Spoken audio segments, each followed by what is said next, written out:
Students, welcome back to the channel. My self आश्रिका सौधन and आज मैं आप लोगों के लिए हमारी स्पेशल क्विक रिविजन वीडियो लाई हूँ। एंड इस वीडियो में हम डिस्कस करने जा रहे हैं हमारी ठाकुर पब्लिकेशन की बुक यूरोपियन क्लासिकल लिटरेचर, जो कि बिहार के सभी यूनिवर्सिटीज एंड कॉलेज इंस्टीट्यूशन के BA सेकेंड सेमेस्टर के स्टूडेंट्स के लिए बनी हुई है। And it is based on the latest NEP based syllabus and it is written by doctor Sunita Kumari. So quick revision video है, ज्यादा नहीं चलते हैं, सीधा हम अपनी चैप्टर 1 पे चलते हैं हमारा। सो स्टूडेंट्स, वैसे तो हमारा जो चैप्टर 1 है वो है होमर की एपिक इलियाड, बट उसको स्टार्ट करने से पहले हम जरा थोड़ी सी हिस्ट्री देख लेते हैं। यूरोपियन लिटरेचर है क्या, क्योंकि ये आपके कोर्स में फर्स्ट टाइम आ रहा है, सो शायद आपको आइडिया ना हो, तो जल्दी से देख लेते हैं यूरोपियन लिटरेचर है क्या। सो यूरोपियन लिटरेचर आप सिंपल से कह सकते हो, ये हर वो लिटरेरी वर्क आ जाते हैं अलग अलग सेंचुरीज, अलग अलग लैंग्वेजेस, अलग अलग जनर्स की, जो कि थ्रू आउट यूरोप में पब्लिश हुए हैं या थ्रू आउट यूरोप में प्रोड्यूस किए गए। सो इसमें आप मान सकते हो कि आपका इंग्लिश लिटरेचर भी आ जाएगा, ठीक है, आपका फ्रेंच लिटरेचर भी आ जाएगा, एंड आपका obviously Greek and Roman literature आ जाएगा। ओके, एंड अगर हम सिंस आपके कोर्स का नाम है क्लासिकल यूरोपियन लिटरेचर, तो सबसे ज्यादा हमारा जो फोकस रहेगा वो ग्रीक एंड रोमन्स पे रहेगा, क्योंकि इसकी जो शुरुआत की थी वो इन्होंने ही की थी। एंड उसमें भी उन्होंने फिलोसफीज को बहुत ज्यादा डिस्कस किया था एंड बहुत सारे अलग अलग टॉपिक्स को टच किया था, या बहुत अलग अलग जनर्स उन्होंने इन्वेंट किए थे, जैसे poetry, fiction, prose, theatre, history, biography and और भी अदर जनर्स भी थे। एक बात आपको याद रखनी रहेगी कि यूरोपियन लिटरेचर जो है हमारा, वो बेसिकली ग्रीक और रोमन पे बेस्ड रहा है, ठीक है। एंड ये थ्रू आउट आप कह सकते हो कि थ्रू आउट यूरोप में कैसे स्प्रेड हुआ, तो जब हमारा रोमन एम्पायर स्प्रेड हो रहा था एंड क्रिश्चियनिटी स्प्रेड हो रही थी, उसी ड्यूरेशन में हमारा ये जो ग्रीक लिटरेचर है या रोमन लिटरेचर है, ये थ्रू आउट यूरोप कॉन्टिनेंट में स्प्रेड हुआ, ठीक है। एंड इसमें भी आपको रिलीजन भी देखने को मिल जाएगा, सेकुलर पोएम्स भी मिल जाएंगे, मतलब सेकुलर कंटेंट भी कहीं कहीं रहा है, एंड रिलीजन पे ऑब्वियसली फोकस किया गया है, क्योंकि रोमन कैथोलिक चर्च का भी एक प्रॉपर एरा रहा है, ठीक है। सो अगर हम यूरोपियन कल्चर को, यूरोपियन लिटरेचर को डिवाइड करने की कोशिश करते हैं, तो वो 7 पार्ट्स में डिवाइड हो जाएगा। सबसे पहले आ जाएगा हमारा क्लासिकल पीरियड, फिर आ जाएगा हमारा मिडिल एज, फिर आ जाएगा हमारा रेनेसांस, फिर आ जाएगा हमारा एनलाइटमेंट पीरियड, फिर आ जाएगा romanticism, modernism and at last हमारा करंट फेज जो अभी चल रहा है, that is postmodernism. Okay, so जल्दी से देखते हैं क्लासिकल पीरियड क्या है। तो क्लासिकल पीरियड मैं आपको पहले बता चुकी हूँ। क्लासिकल की जब हम बात करेंगे तो हमारा जितने भी हमारे ग्रीक एंड रोमन लिटरेचर है, ग्रीक एंड रोमन कल्चर है, वो इंक्लूड हो जाएंगे। एंड उसमें भी सबसे ज्यादा जो फेमस जो अभी भी चल रही है वो आ जाती है होमर की पोएम्स। एक तो हो जाती है हमारी इलियाड जो हमारे कोर्स में है, एंड सेकेंड आ जाती है हमारी ओडिसीज। ओके, ये दोनों ही एपिक्स हैं, जैसे हमारी हम हिंदुइज्म में रामायण और महाभारत है, ये दोनों एपिक है, महाकाव्य है, वैसे ही ये आप कह सकते हो वेस्टर्न की महाकाव्य है। ओके, ये दोनों। अब कौन कौन से जेनर्स को इस टाइम पीरियड में टच किया गया है, तो मैं आपको ऑलरेडी बता चुकी हूँ। ड्रामा को टच किया गया था, ठीक है, पोएट्री को टच किया गया है, prose, fiction, history, philosophy, biography, ये सारे जनर्स जो हैं वो टच किए गए हैं। एंड एक स्पेशल बात जो आप लोगों को याद रखनी रहेगी वो ये रहेगी कि रोमन्स जो थे, रोमन का जितना भी लिटरेचर है वो बहुत हद तक इन्फ्लुएंस्ड रहा है, एंड आप कह सकते हो इंस्पायर्ड रहा है ग्रीक्स से, ठीक है। एंड अगर आप थोड़ा साइड स्टडी करने की कोशिश करते हैं एंड मिथोलॉजी पढ़ने की कोशिश करते हैं, तो आप रियलाइज करेंगे कि ग्रीक से कई सारे गॉड्स हैं, गॉडेसेस हैं, जो रोमन्स में, हमारे नॉर्स में इंक्लूड किए गए हैं, ठीक है। उस टाइम के क्लासिकल कुछ लिटरेचर्स देख लेते हैं जल्दी से। तो इलियाड तो मैंने आपको बोल ही दिया, ओडिसीज मैंने बोल दिया, इसके अलावा मेरिया एक है जिसे यूरिपिडस ने लिखा था, मेटामॉर्फोसिस है जिसे ओविड ने लिखा था, ठीक है। मिडिल एज की जब हम बात करते हैं तो मिडिल एज हमारा आ जाता है वो टाइम पीरियड जिसमें रोमन एम्पायर जो है वो स्प्रेड होना स्टार्ट हो चुका था।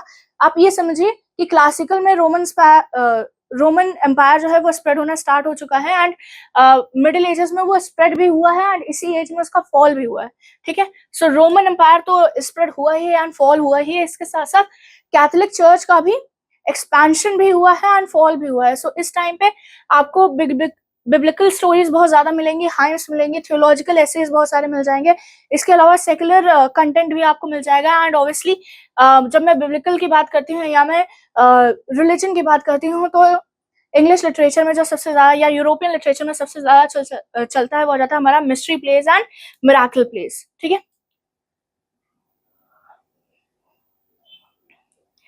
अब जल्दी से जरा इसके कुछ एग्जाम्पल्स देख लेते हैं कौन कौन से जो उस टाइम पे ज्यादा फेमस हुए। ये जो है जितने यहाँ पे नाम लिखे हुए हैं ये सारे जो है ये आपके सेकुलर टेक्स्ट हैं, ठीक है। आपका बेवुल्फ आ जाता है। बेवुल्फ एनोनिमस है, ठीक है, इतना याद रखिएगा। बेवुल्फ हमें नहीं पता किसने लिखी है। इसके बाद डिवाइन कॉमेडी जो है वो डांटे ने लिखी है। देन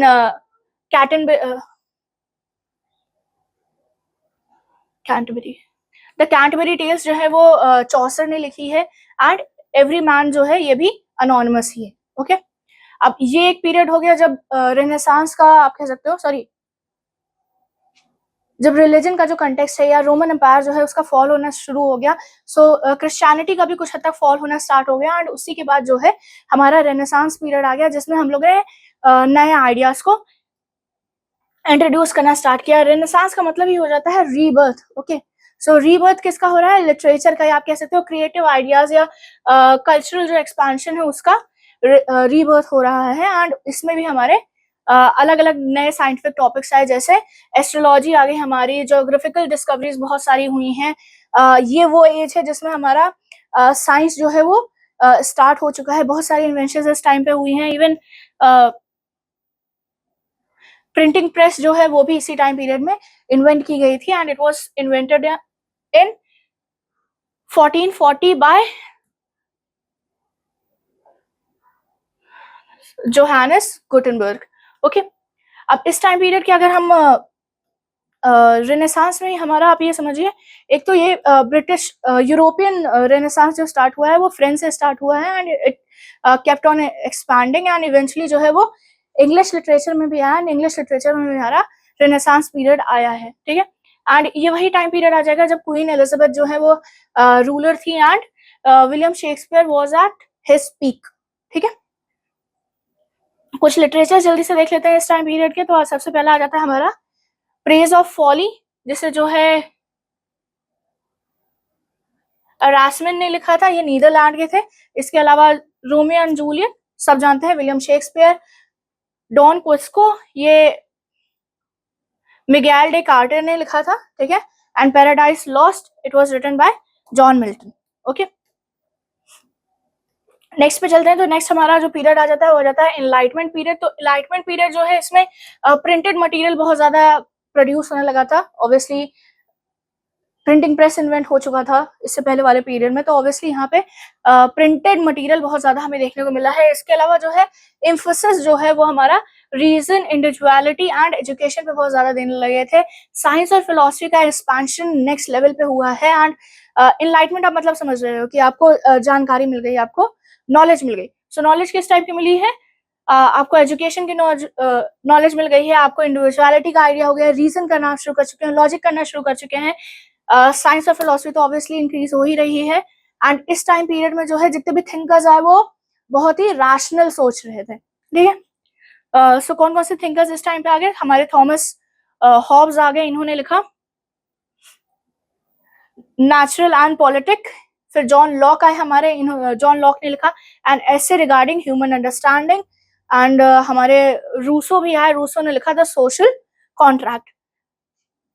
अब इसी के कंटिन्यूएशन में जो है जब लॉजिक बहुत ज्यादा आने लगा तो रोमांटिसिज्म भी आया। रोमांटिसिज्म की नाम से क्लियर हो रहा है कि भैया हम प्यार की बात कर रहे हैं या हम रोमांटिक बिहेवियर की बात कर रहे हैं। तो इसका जो है रूट स्टार्ट हुआ वो जर्मनी से। एंड इसमें जो है रोमांटिक पीरियड में हमने जो है चीजों को बहुत ही, आप कह सकते हो, इमेजिनेटिव पर्सोना से देखना शुरू किया, सेंटिमेंटल पर्सोना से देखना शुरू किया।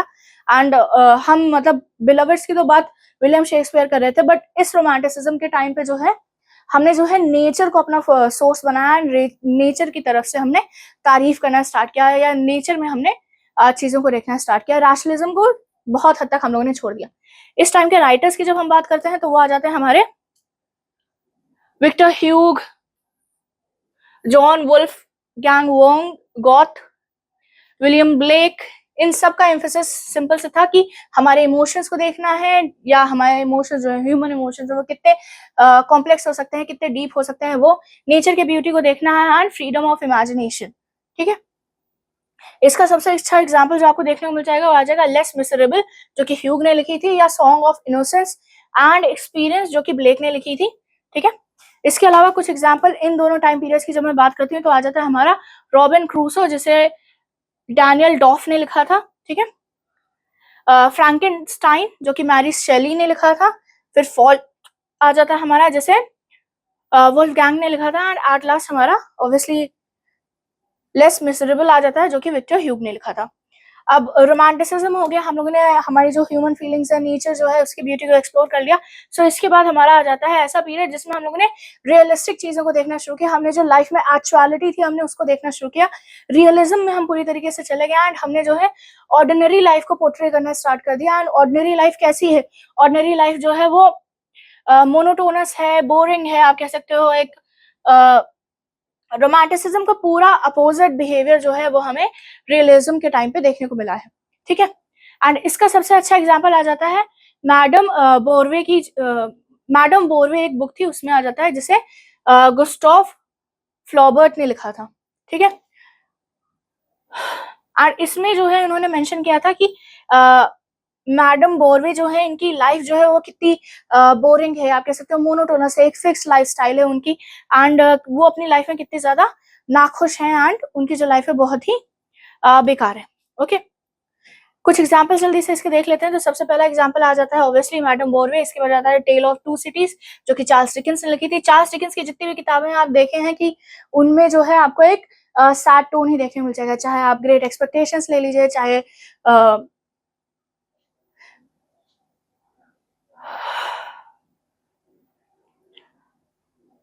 ओलिवर वेस्ट ले लीजिए, ठीक है। और डॉल हाउस, ये भी जब आप देखेंगे, ये इब्सन की बुक है। एंड इसमें भी जो है आपको, अगर आप रीड करेंगे इसे, तो इसमें भी आपको एक सैड टोन देखने को मिलेगा। वॉर एंड पीस नाम से क्लियर हो रहा है कि ये मतलब वॉर और पीस के बीच का जो जंग होती है उसकी बात हो रही है। एंड इसे भी जो है वो लियो टॉल्सो ने लिखा है। मॉडर्निज्म, अब रियलिज्म जब हो गया तो हम बहुत ज्यादा क्रिटिसिज्म करने लगे। लाइक हम रियलिस्टिक एस्पेक्ट्स को तो देख ही रहे थे, बट इसके साथ हमारा क्या हुआ कि हमने जो है हर चीज का एक प्रॉपर स्ट्रक्चर बन चुका है। अब इतने इतना सारा टाइम हो चुका है कि हर चीज का प्रॉपर स्ट्रक्चर बन चुका है, हर चीज का एक तरीका बन चुका है कि स्टोरीज लिखी जा रही हैं तो ये पैटर्न होगा, पोएम्स लिखी जा रही हैं तो मीटर फॉलो होगा, राइमिंग स्कीम होगी, पोएटिक डिवाइसेस यूज होंगे। अगर आप ड्रामा लिख रहे हैं तो उसमें अलग अलग एलिमेंट्स यूज होंगे, तभी वो एक अच्छा ड्रामा माना जाएगा। सो मॉडर्निज्म में क्या हुआ? मॉडर्निज्म में हम लोगों ने जितनी भी चीजें एक कॉन्शियस डिसीजन बनाना शुरू कर दिया। एंड हमने जो है हर चीज का जो है एक स्ट्रक्चर फॉलो करना स्टार्ट कर दिया, ठीक है। इसके लिटरेचर के एग्जाम्पल जो आ जाते हैं वो आ जाता है हमारा सबसे पहला हार्ट ऑफ डार्कनेस, जो कि जोसेफ कॉर्नर ने लिखी। द वेस्टलैंड, जो कि हमारे टीएस एलियट ने लिखी। फिर यूलिसीज, जो कि जेम्स जोएल ने लिखी। गार्डन पार्टी, जो कि कैथरीन मैनफील्ड ने लिखी। कैथरीन मैनफील्ड की आप और भी किताबें देख सकते हैं, सब में आपको एक ही पैटर्न देखने को मिलेगा।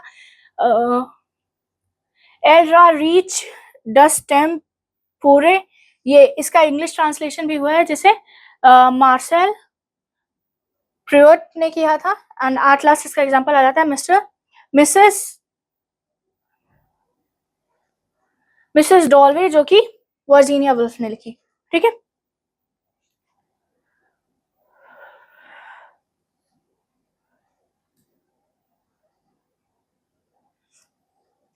एंड एक खास बात जो आपको इस टाइम पीरियड की याद रखनी रहेगी कि ये वही टाइम पीरियड है जब हमारा आप कह सकते हो अर्बनाइजेशन स्टार्ट हो गया था, इंडस्ट्रियलाइजेशन स्टार्ट हो गया था, हमारा वर्ल्ड वॉर्स जो है वो एंड हो चुके थे, ठीक है।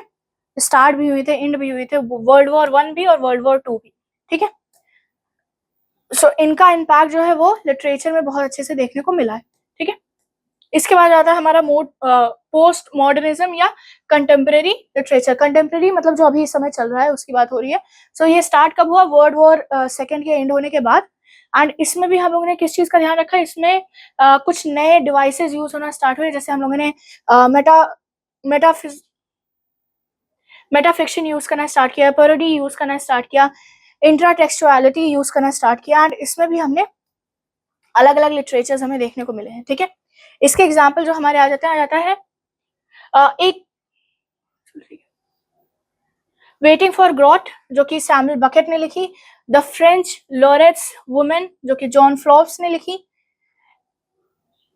If on a winters night a traveller, जो कि इटालो कैल्विनो ने लिखी।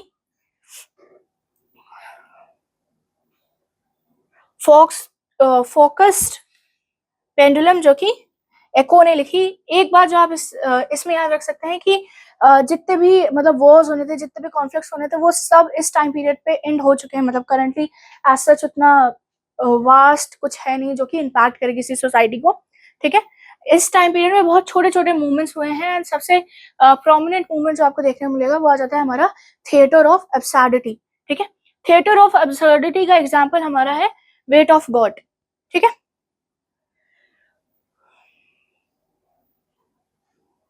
कुछ फेमस राइटर्स देख लेते हैं इस टाइम पीरियड के कौन कौन से रहे हैं। तो सबसे पहले हमारे जाते हैं सोफिलिस, ये हमारे कोर्स में है। डांटे हैं, फिर मिगेल हैं, विलियम शेक्सपियर हैं, ब्लेक हैं, विलियम ब्लेक हैं, विक्टर ह्यूग हैं, जॉन वुल्फोंग हैं, गुस्टाव फ्रॉट हैं, इब्सन हैं, लियो हैं, चार्ल्स हैं, जेम्स जॉय हैं, फ्रांस कैफका हैं, एंड एट लास्ट हमारी वर्जीनिया वुल्फ भी हैं। सो ये तो बात होगी हमारे यूरोपियन लिटरेचर का एक छोटा सा इंट्रोडक्शन। अब हम चलते हैं हमारे मेन टॉपिक पे,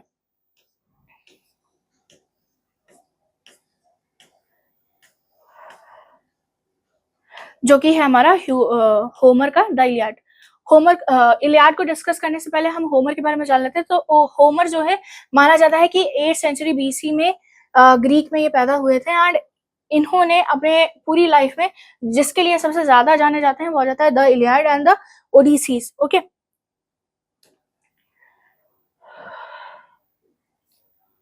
एंड इनका लिटरेचर इतना अच्छा रहा है कि वो अभी भी सरवाइव किया है, एंड अभी भी हम इसको मानते हैं।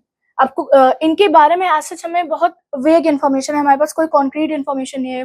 कई सारे लोगों का कहना है कि ये 8th या 9th सेंचुरी में बोर्न हुए थे, बट इन्होंने ट्रोजन वॉर के बारे में लिखा है जो कि 12th सेंचुरी में हुई थी। सो कई लोगों को लगता है कि ये ट्रोजन वॉर के टाइम पे भी हो सकता है पैदा हुए हैं।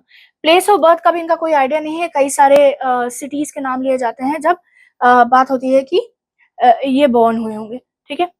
इनकी बायोग्राफिकल इंफॉर्मेशन जो है वो बस इनकी पोएम्स के थ्रू हमें मिल पाई है। बहुत असम्पशंस लगाए गए हैं कि ये ऐसा हो सकते हैं, वैसे हो सकते हैं, एंड सिंस इनका वैसे तो इन्होंने एक आप कह सकते हो कि एक स्कूल टाइप का खोला था, एक सब कैटेगरी खोली थी जिसे हम लोगों ने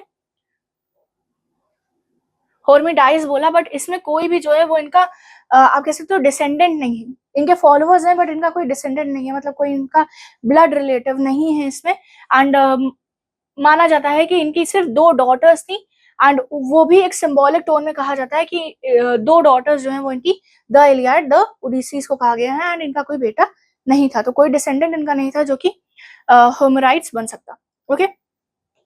अब हम चलते हैं हमारी स्टोरी पे।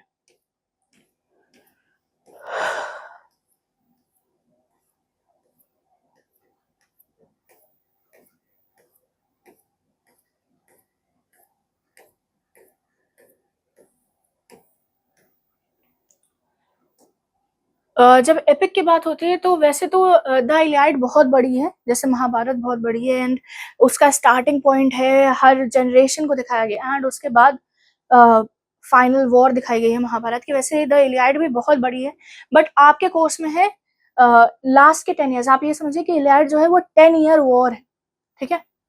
जो ट्रोजन वॉर के बारे में बात की गई है वो 10 ईयर्स तक चली है, एंड इसमें बहुत सारी चीजें हुई हैं, एंड इसका जो स्टार्टिंग पॉइंट था वो भी इससे भी पहले था, ठीक है।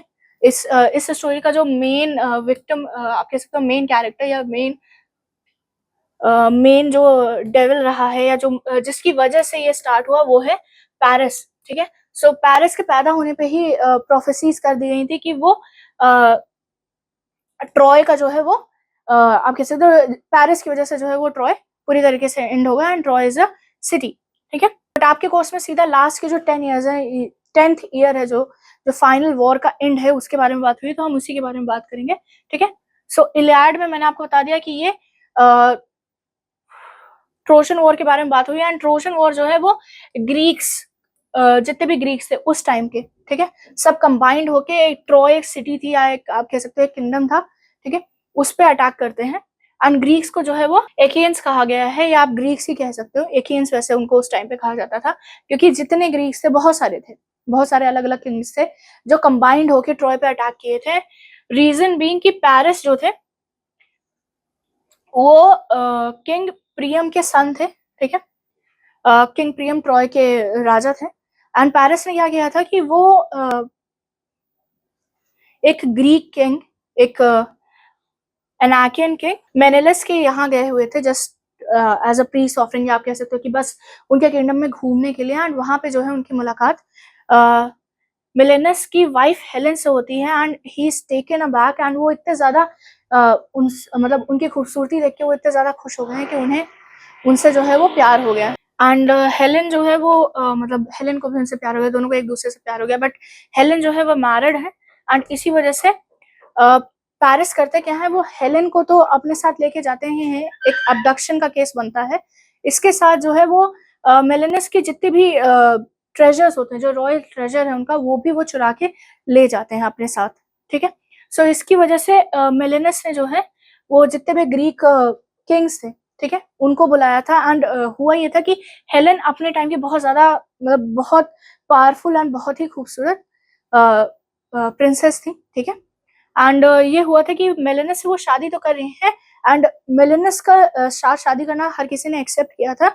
इसके साथ एक बना था कि जितने भी ग्रीक किंग हैं वो मेलेनस और हेलेना को, ठीक है, हेलेन को प्रोटेक्ट करेंगे एंड वो सर्व करेंगे, क्योंकि हेलेन से शादी करने के बाद मेलेनस जो है वो स्पार्टा के किंग बन गए थे। And Sparta was one of the strongest, या आप कह सकते हो the strongest kingdom in Greek. Okay, so ये लोग वॉर पे चले गए थे, एंड ये 10 साल तक वॉर चली है। ठीक है, इन्होंने मेलेनस ने जो है वो ट्रॉय पे अटैक कर दिया था, एंड ये वॉर 10 साल तक चली है। And through out this period, ठीक है, 9 साल की सिर्फ बात करते हैं, बहुत सारे मतलब ट्रॉय के आसपास के जितने भी नेबरिंग किंगडम्स हैं वहां पे ग्रीक्स ने अटैक किया है। एंड इनका क्या रहता था कि ये ट्रेजर्स को तो भी लेते भी थे, बट उस टाइम पे वुमेन को भी एज अ ऑब्जेक्ट ट्रीट किया जाता था।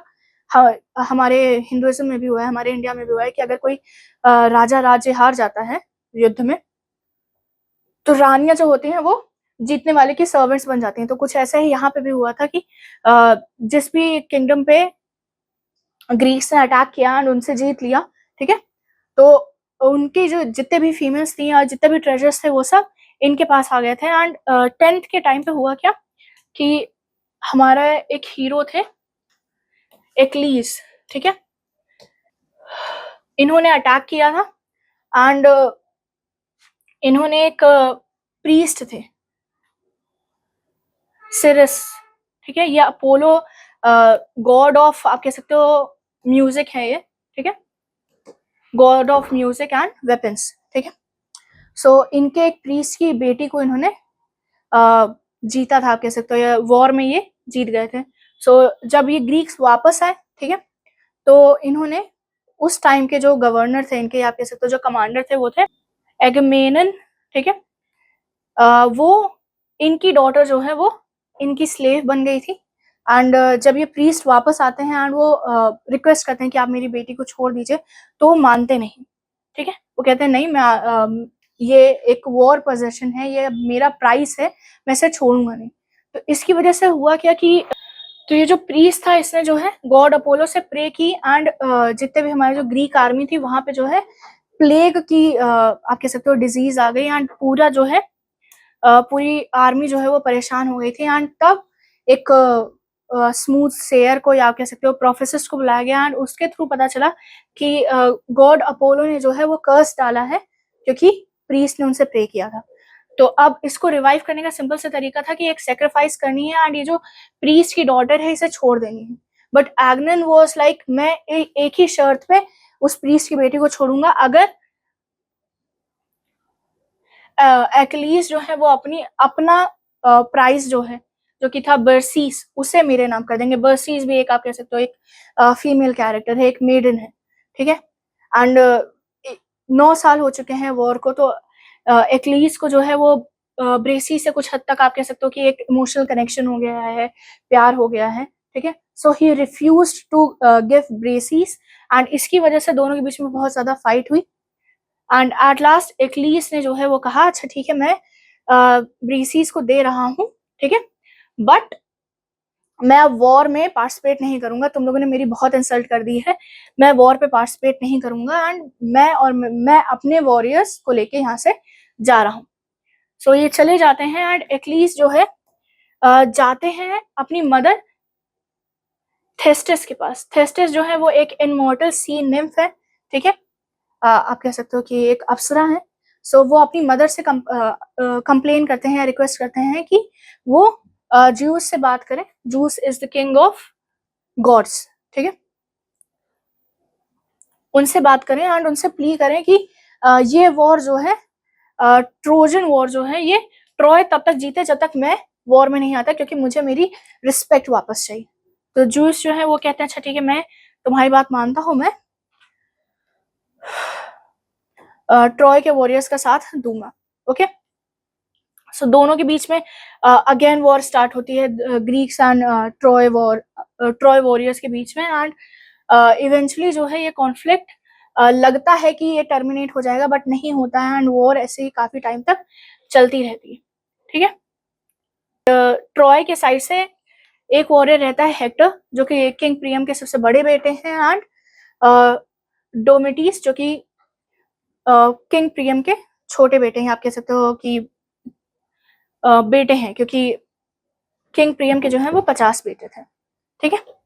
एंड इसमें भी क्या हो रहा है कि वॉर तो चली रही है, बट गॉड्स ने भी डिसाइड कर लिया है इंटरवीन करने का, एंड गॉड्स भी जो है वो अपने अपने वॉरियर्स को सपोर्ट कर रहे हैं, ठीक है। So goddess Athena, Hera and god Poseidon. Athena, she is the goddess of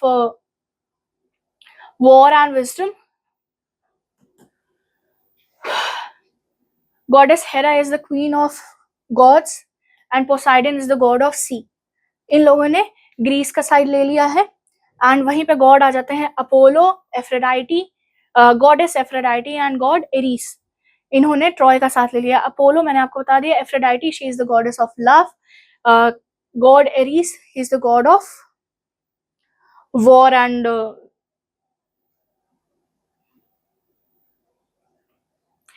Eris is the god of war. So सब मतलब वॉर चल रही है काफी टाइम से एंड कॉन्फ्लिक्ट क्रिएट होता जा रहा है। एंड सिंस जूस ने जो है थिएटर्स को प्रॉमिस कर दिया है, तो वो जितने भी गॉड्स हैं उनको रोकते हैं कि आप वॉर में इंटरवीन नहीं करेंगे, किसी को सपोर्ट नहीं करेंगे। एंड जूस खुद से जो है वो प्लान करते हैं कि ट्रोजन किस तरीके से जीतेंगे, ठीक है। सो वॉर चलती रहती है, कई सारे कॉन्फ्लिक्ट्स आते हैं एंड इवेंचुअली जो है एकियंस की जो है वो हार होने लगती है, जस्ट बिकॉज जूस उनके साइड है।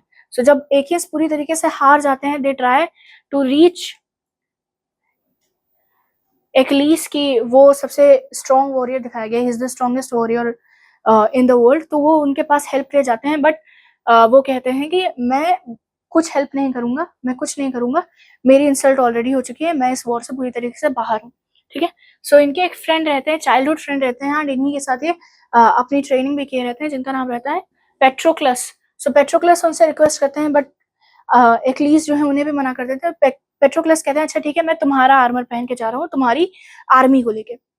तो एक्लीस उसके लिए मान जाते हैं, बट एक्लीस एक चीज उनसे कहते हैं कि तुम लड़ाई करोगे, वॉर में रहोगे, सब रहेगा, बट अगर ट्रोयस जो है वो वापस जाने लगेंगे, तुम उनका पीछा करके नहीं जाओगे, एंड एक वॉरियर है हेक्टर, तुम उससे नहीं भिड़ोगे। प्रोटोक्लस मान जाते हैं, अच्छा ठीक है, मैं तुम्हारी बातों का ध्यान रखूंगा, एंड वो एक्लीस का आर्मर पहन के चले जाते हैं वॉर में, ठीक है।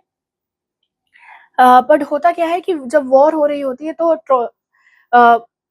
प्रोटोकलस जीतने लगते हैं एंड ट्रॉय जब भागने लगते हैं, तो एक रश में रहते हैं प्रोटोकलस, मतलब जीतने की जो खुशी होती है उसमें, कि वो एक्लीस की बात भूल जाते हैं एंड वो ट्रॉयस का पीछा करने लगते हैं, एंड वहां पे उनकी और हेक्टर की फाइट स्टार्ट होती है, जिसमें प्रोटोकलस हार जाता है। एंड हारने के बाद जो है वो वहां पे आप कह सकते हो एक तरीके से ट्रेडिशन था कि अगर कोई वॉरियर हार गया है तो उसका आर्मर, उसकी बॉडी जो है वो हटा दी जाएगी, अगर सबमिट हो पाए सबमिट कर दी जाएगी, वरना उसे हटा दिया जाएगा, एंड उसके आर्मर को जो है वो कैप्चर कर लिया जाएगा। तो हेक्टर जो है वो एक्लीस का जो है आर्मर जो है वो ले लेते हैं, प्रोटोकलस ने जो पहना हुआ था, एंड इससे पहले कि वो उसकी बॉडी को खत्म कर सके, जितने भी एल्कीनियन वॉरियर्स रहते हैं वो सब जाके प्रोटोकलस की बॉडी को वहां से रिट्रीव कर लेते हैं, ठीक है। प्रोटोकलस की डेथ की खबर सुन के एक्लीस बहुत ज्यादा गुस्से में आ जाते हैं, एंड वो वो अब एक्सेप्ट करते हैं, ठीक है मैं वॉर में आऊंगा जस्ट बिकॉज मुझे मेरे फ्रेंड का बदला लेना है।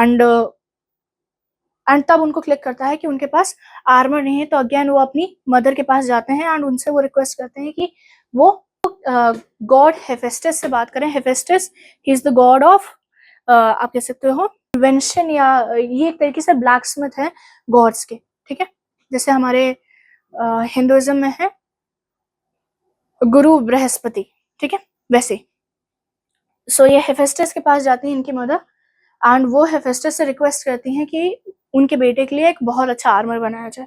तो हेफेस्टस जो है वो एक्लीस के लिए आर्मर बनाते हैं एंड नेक्स्ट डे एक्लीस जो है वो हेफेस्टस के नए आर्मर के साथ वॉर में जाते हैं एंड वॉर में चले जाते हैं एंड वो हर किसी को, जितने भी ट्रॉय वॉरियर्स रहते हैं सबको जो है मार देते हैं एंड इतना ये खून बहाते हैं कि ट्रॉय के पास एक रिवर भी रहती है एंड वहाँ वो रिवर जो है वो रेड हो जाती है, जिसकी वजह से जो रिवर गॉड रहते हैं उस रिवर के ज़ैंथम वो भी नाराज हो जाते हैं एंड ज़ैंथम से भी एक्लीस की फाइट होती है एंड एक्लीस उन्हें भी हरा देते हैं, ठीक है।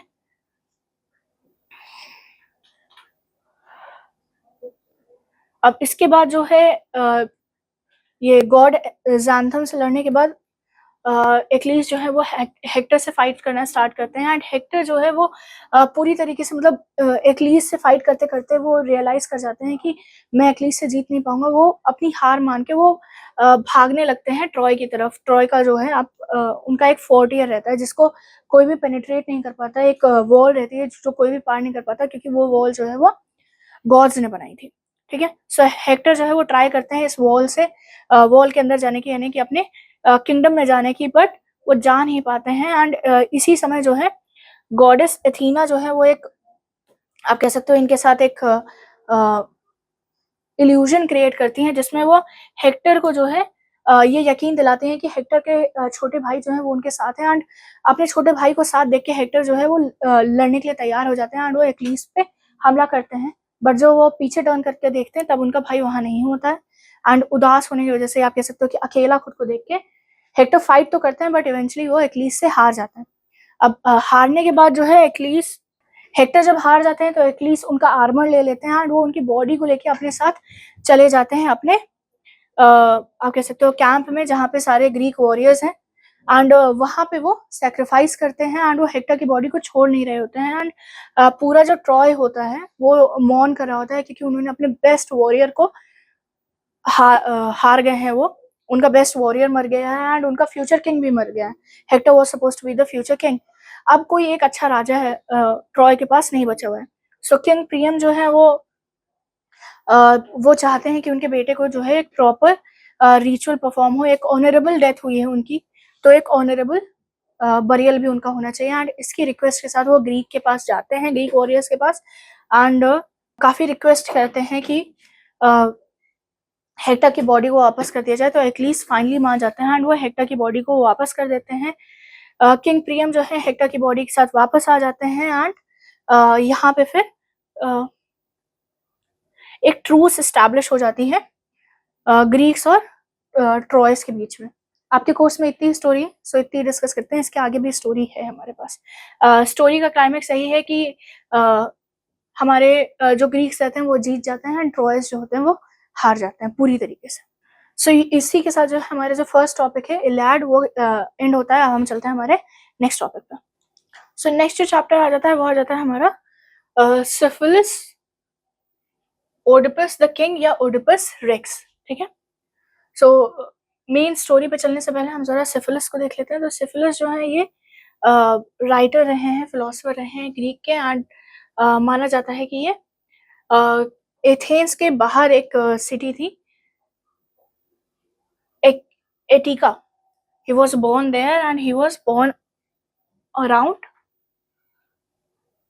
496 BCE, ठीक है। सो इनका आर्टिस्टिक करियर जो है या इनका जो राइटिंग करियर जो है वो 468 में स्टार्ट हुआ है एंड इन्हें फर्स्ट प्राइज भी मिल चुका है। इनकी राइटिंग्स को, इन्हें नहीं, इनकी राइटिंग्स को मिल चुका है फर्स्ट प्राइज कई बार मिल चुका है डायनाइसिस थिएटर कंपटीशन में, जो कि हर साल जो है वो एथेंस में होता है, ठीक है।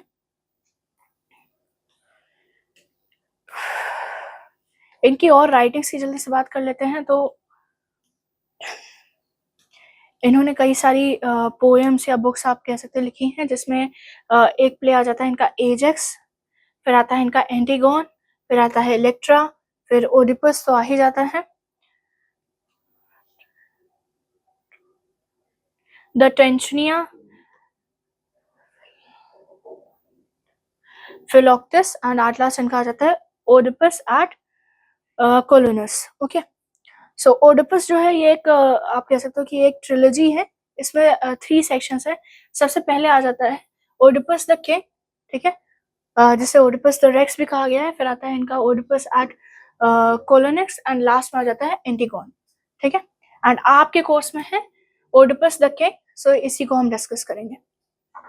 ओके, सो अब चलते हैं हमारी स्टोरी पे। सो स्टोरी कुछ इस तरीके से है कि ओडिपस जो है वो थेब्स के किंग बन चुके हैं, ठीक है।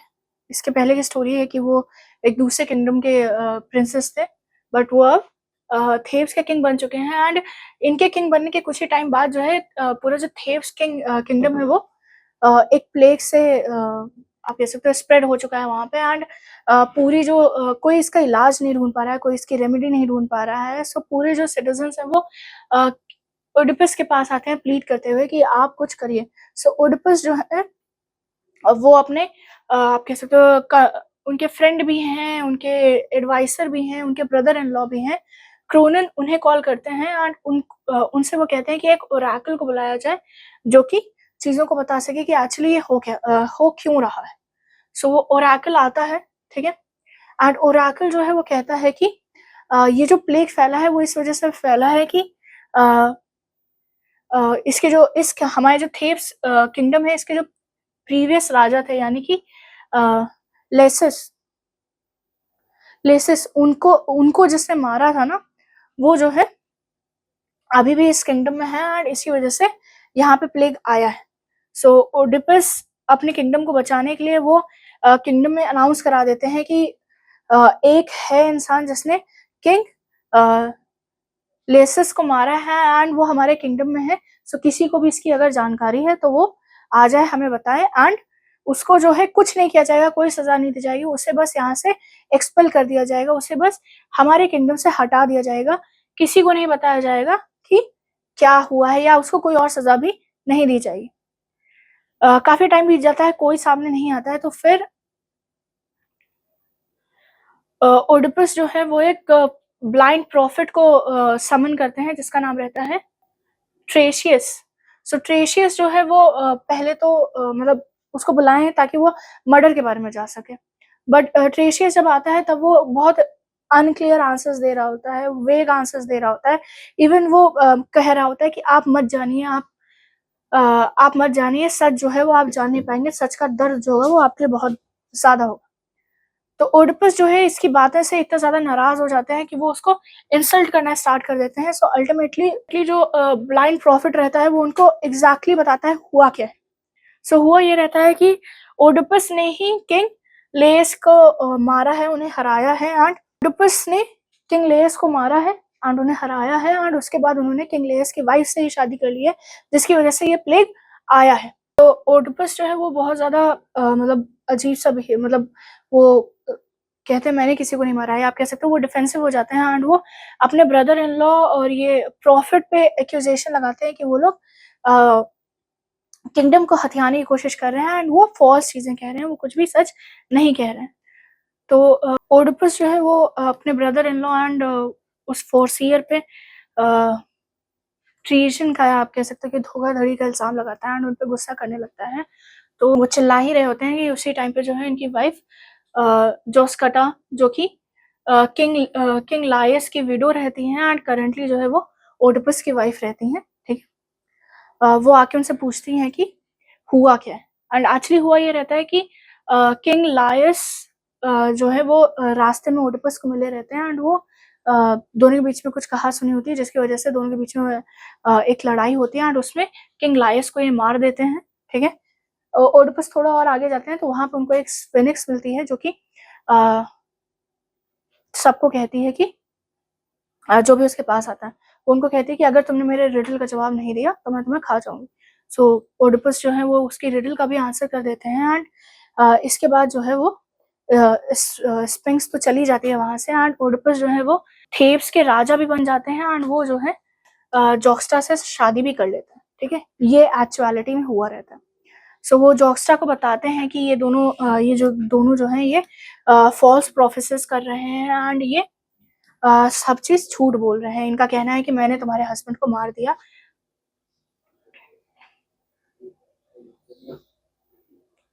एंड इसी वजह से ये प्लेग आया है। तो अगेन जोस्टा कहती हैं कि हमारे पास एक और ओराकल है, हमें उसके पास जाना चाहिए एंड ओराकल के पास जोस्टा क्लियर करती हैं कि एक ओराकल था, उन्होंने कहा था कि मेरे हस्बैंड की जो है डेथ जो है वो उनके बेटे के हाथों होगी एंड उसके बाद जो है मैं अपनी बेटे से ही शादी कर लूंगी एंड ये प्रोफेसी उस टाइम पे हुई थी एंड इसी वजह से जो है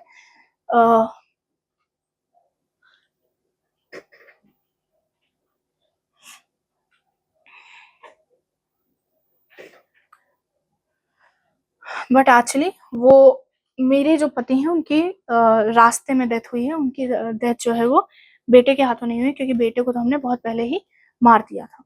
ठीक है, एंड जोस्टा और ओडिपस के बीच में बात हो ही रही होती है कि तभी एक मैसेंजर आता है जो कि ओडिपस को बताता है कि उनके जो पेरेंट थे, जहाँ के वो प्रिंस थे, वहां के किंग की जो है वो डेथ हो गई है एंड अब जो है ओडिपस को वहां जाना है एंड उसके बाद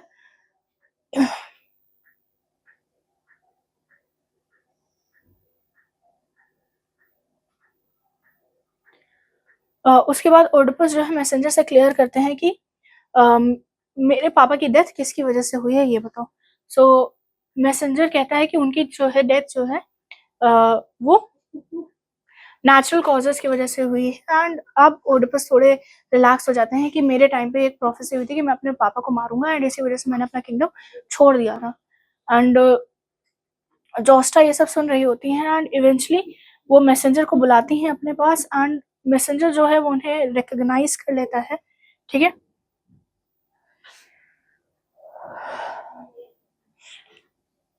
एंड ओडिपस जो है फिर वो जानने की कोशिश करते हैं कि एक्चुअली क्या है। तो मैसेंजर उन्हें बताता है कि ओडिपस एक्चुअली पॉलीबस का फादर नहीं था, बेटा नहीं था।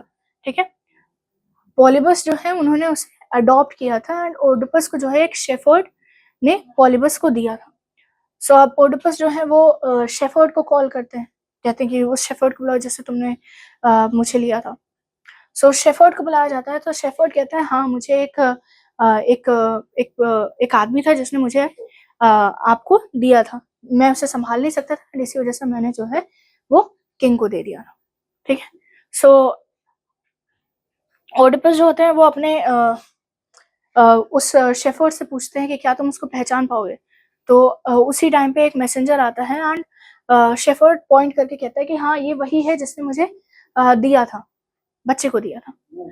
तो वो मैसेंजर समझ जाता है कि क्या हो गया है एंड वो मैसेंजर जो है चीजों को संभालने की कोशिश करता है एंड वो शेफर्ड को चुप होने के लिए कोशिश करता है बट ओडिपस जो है वो थ्रेटन करते हैं एंड जब डरने के बाद सो शेफर्ड एक्सेप्ट करता है कि हाँ मुझे जो है मैसेंजर जो है वो एक्सेप्ट करता है कि किंग लायस ने जो है मुझे एक बच्चे को दिया था।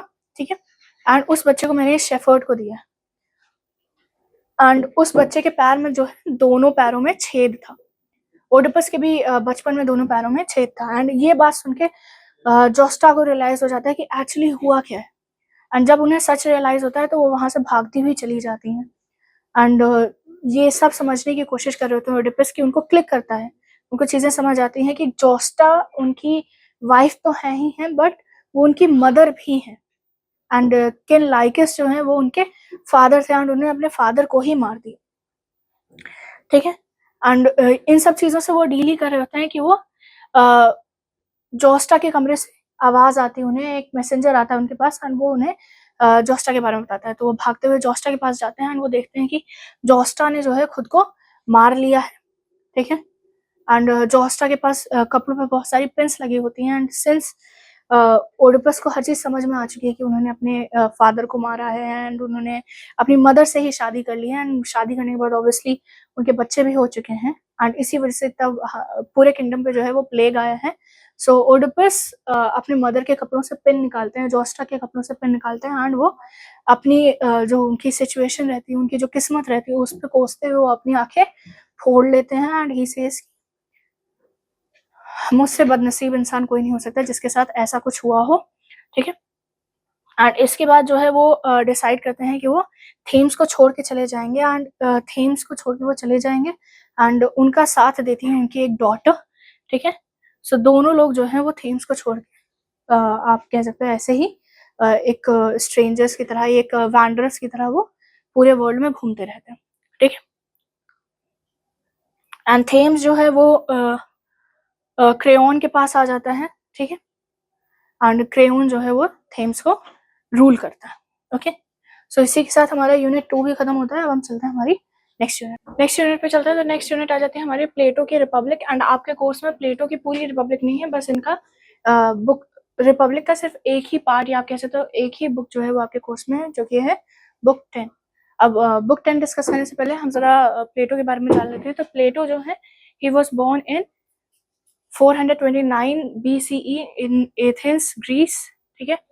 एंड ये इनकी फैमिली की जो हिस्ट्री है वो काफ़ी अच्छी रही है, काफ़ी स्ट्रॉन्ग पर्सनालिटी रह चुके हैं इनकी पूरी फैमिली, ठीक है।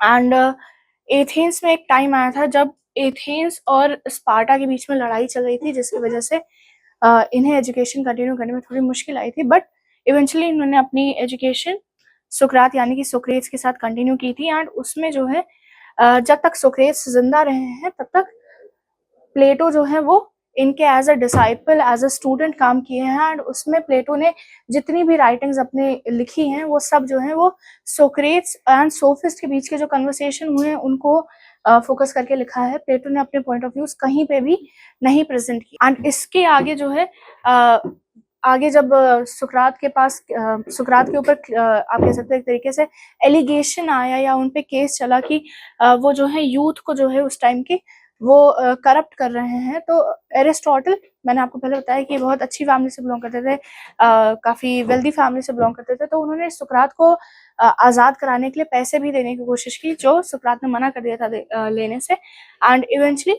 सुकरात को प्रिजन होती है एंड उसके बाद जो है उनको सज़ा होती है, जिसकी वजह से सुकरात की डेथ हो जाती है। एंड इसके बाद हमारे पास प्लेटो का हमें एक्चुअल रूप देखने को मिला, जिसमें उन्होंने अपनी फिलॉसफीज दिखाना शुरू किया एंड अपने जो थॉट्स थे, उनके जो थॉट्स थे वो उन्होंने प्रेजेंट करना शुरू किया। एंड इसमें भी जो है इन्होंने कई सारी चीज़ें अपनी प्रेजेंट एंड इसी के बाद जो है इन्होंने अपनी एकेडमी खोली, एक तरीके से आप कह सकते हैं स्कूल खोला, जिसका नाम इन्होंने रखा द एकेडमी, ठीक है।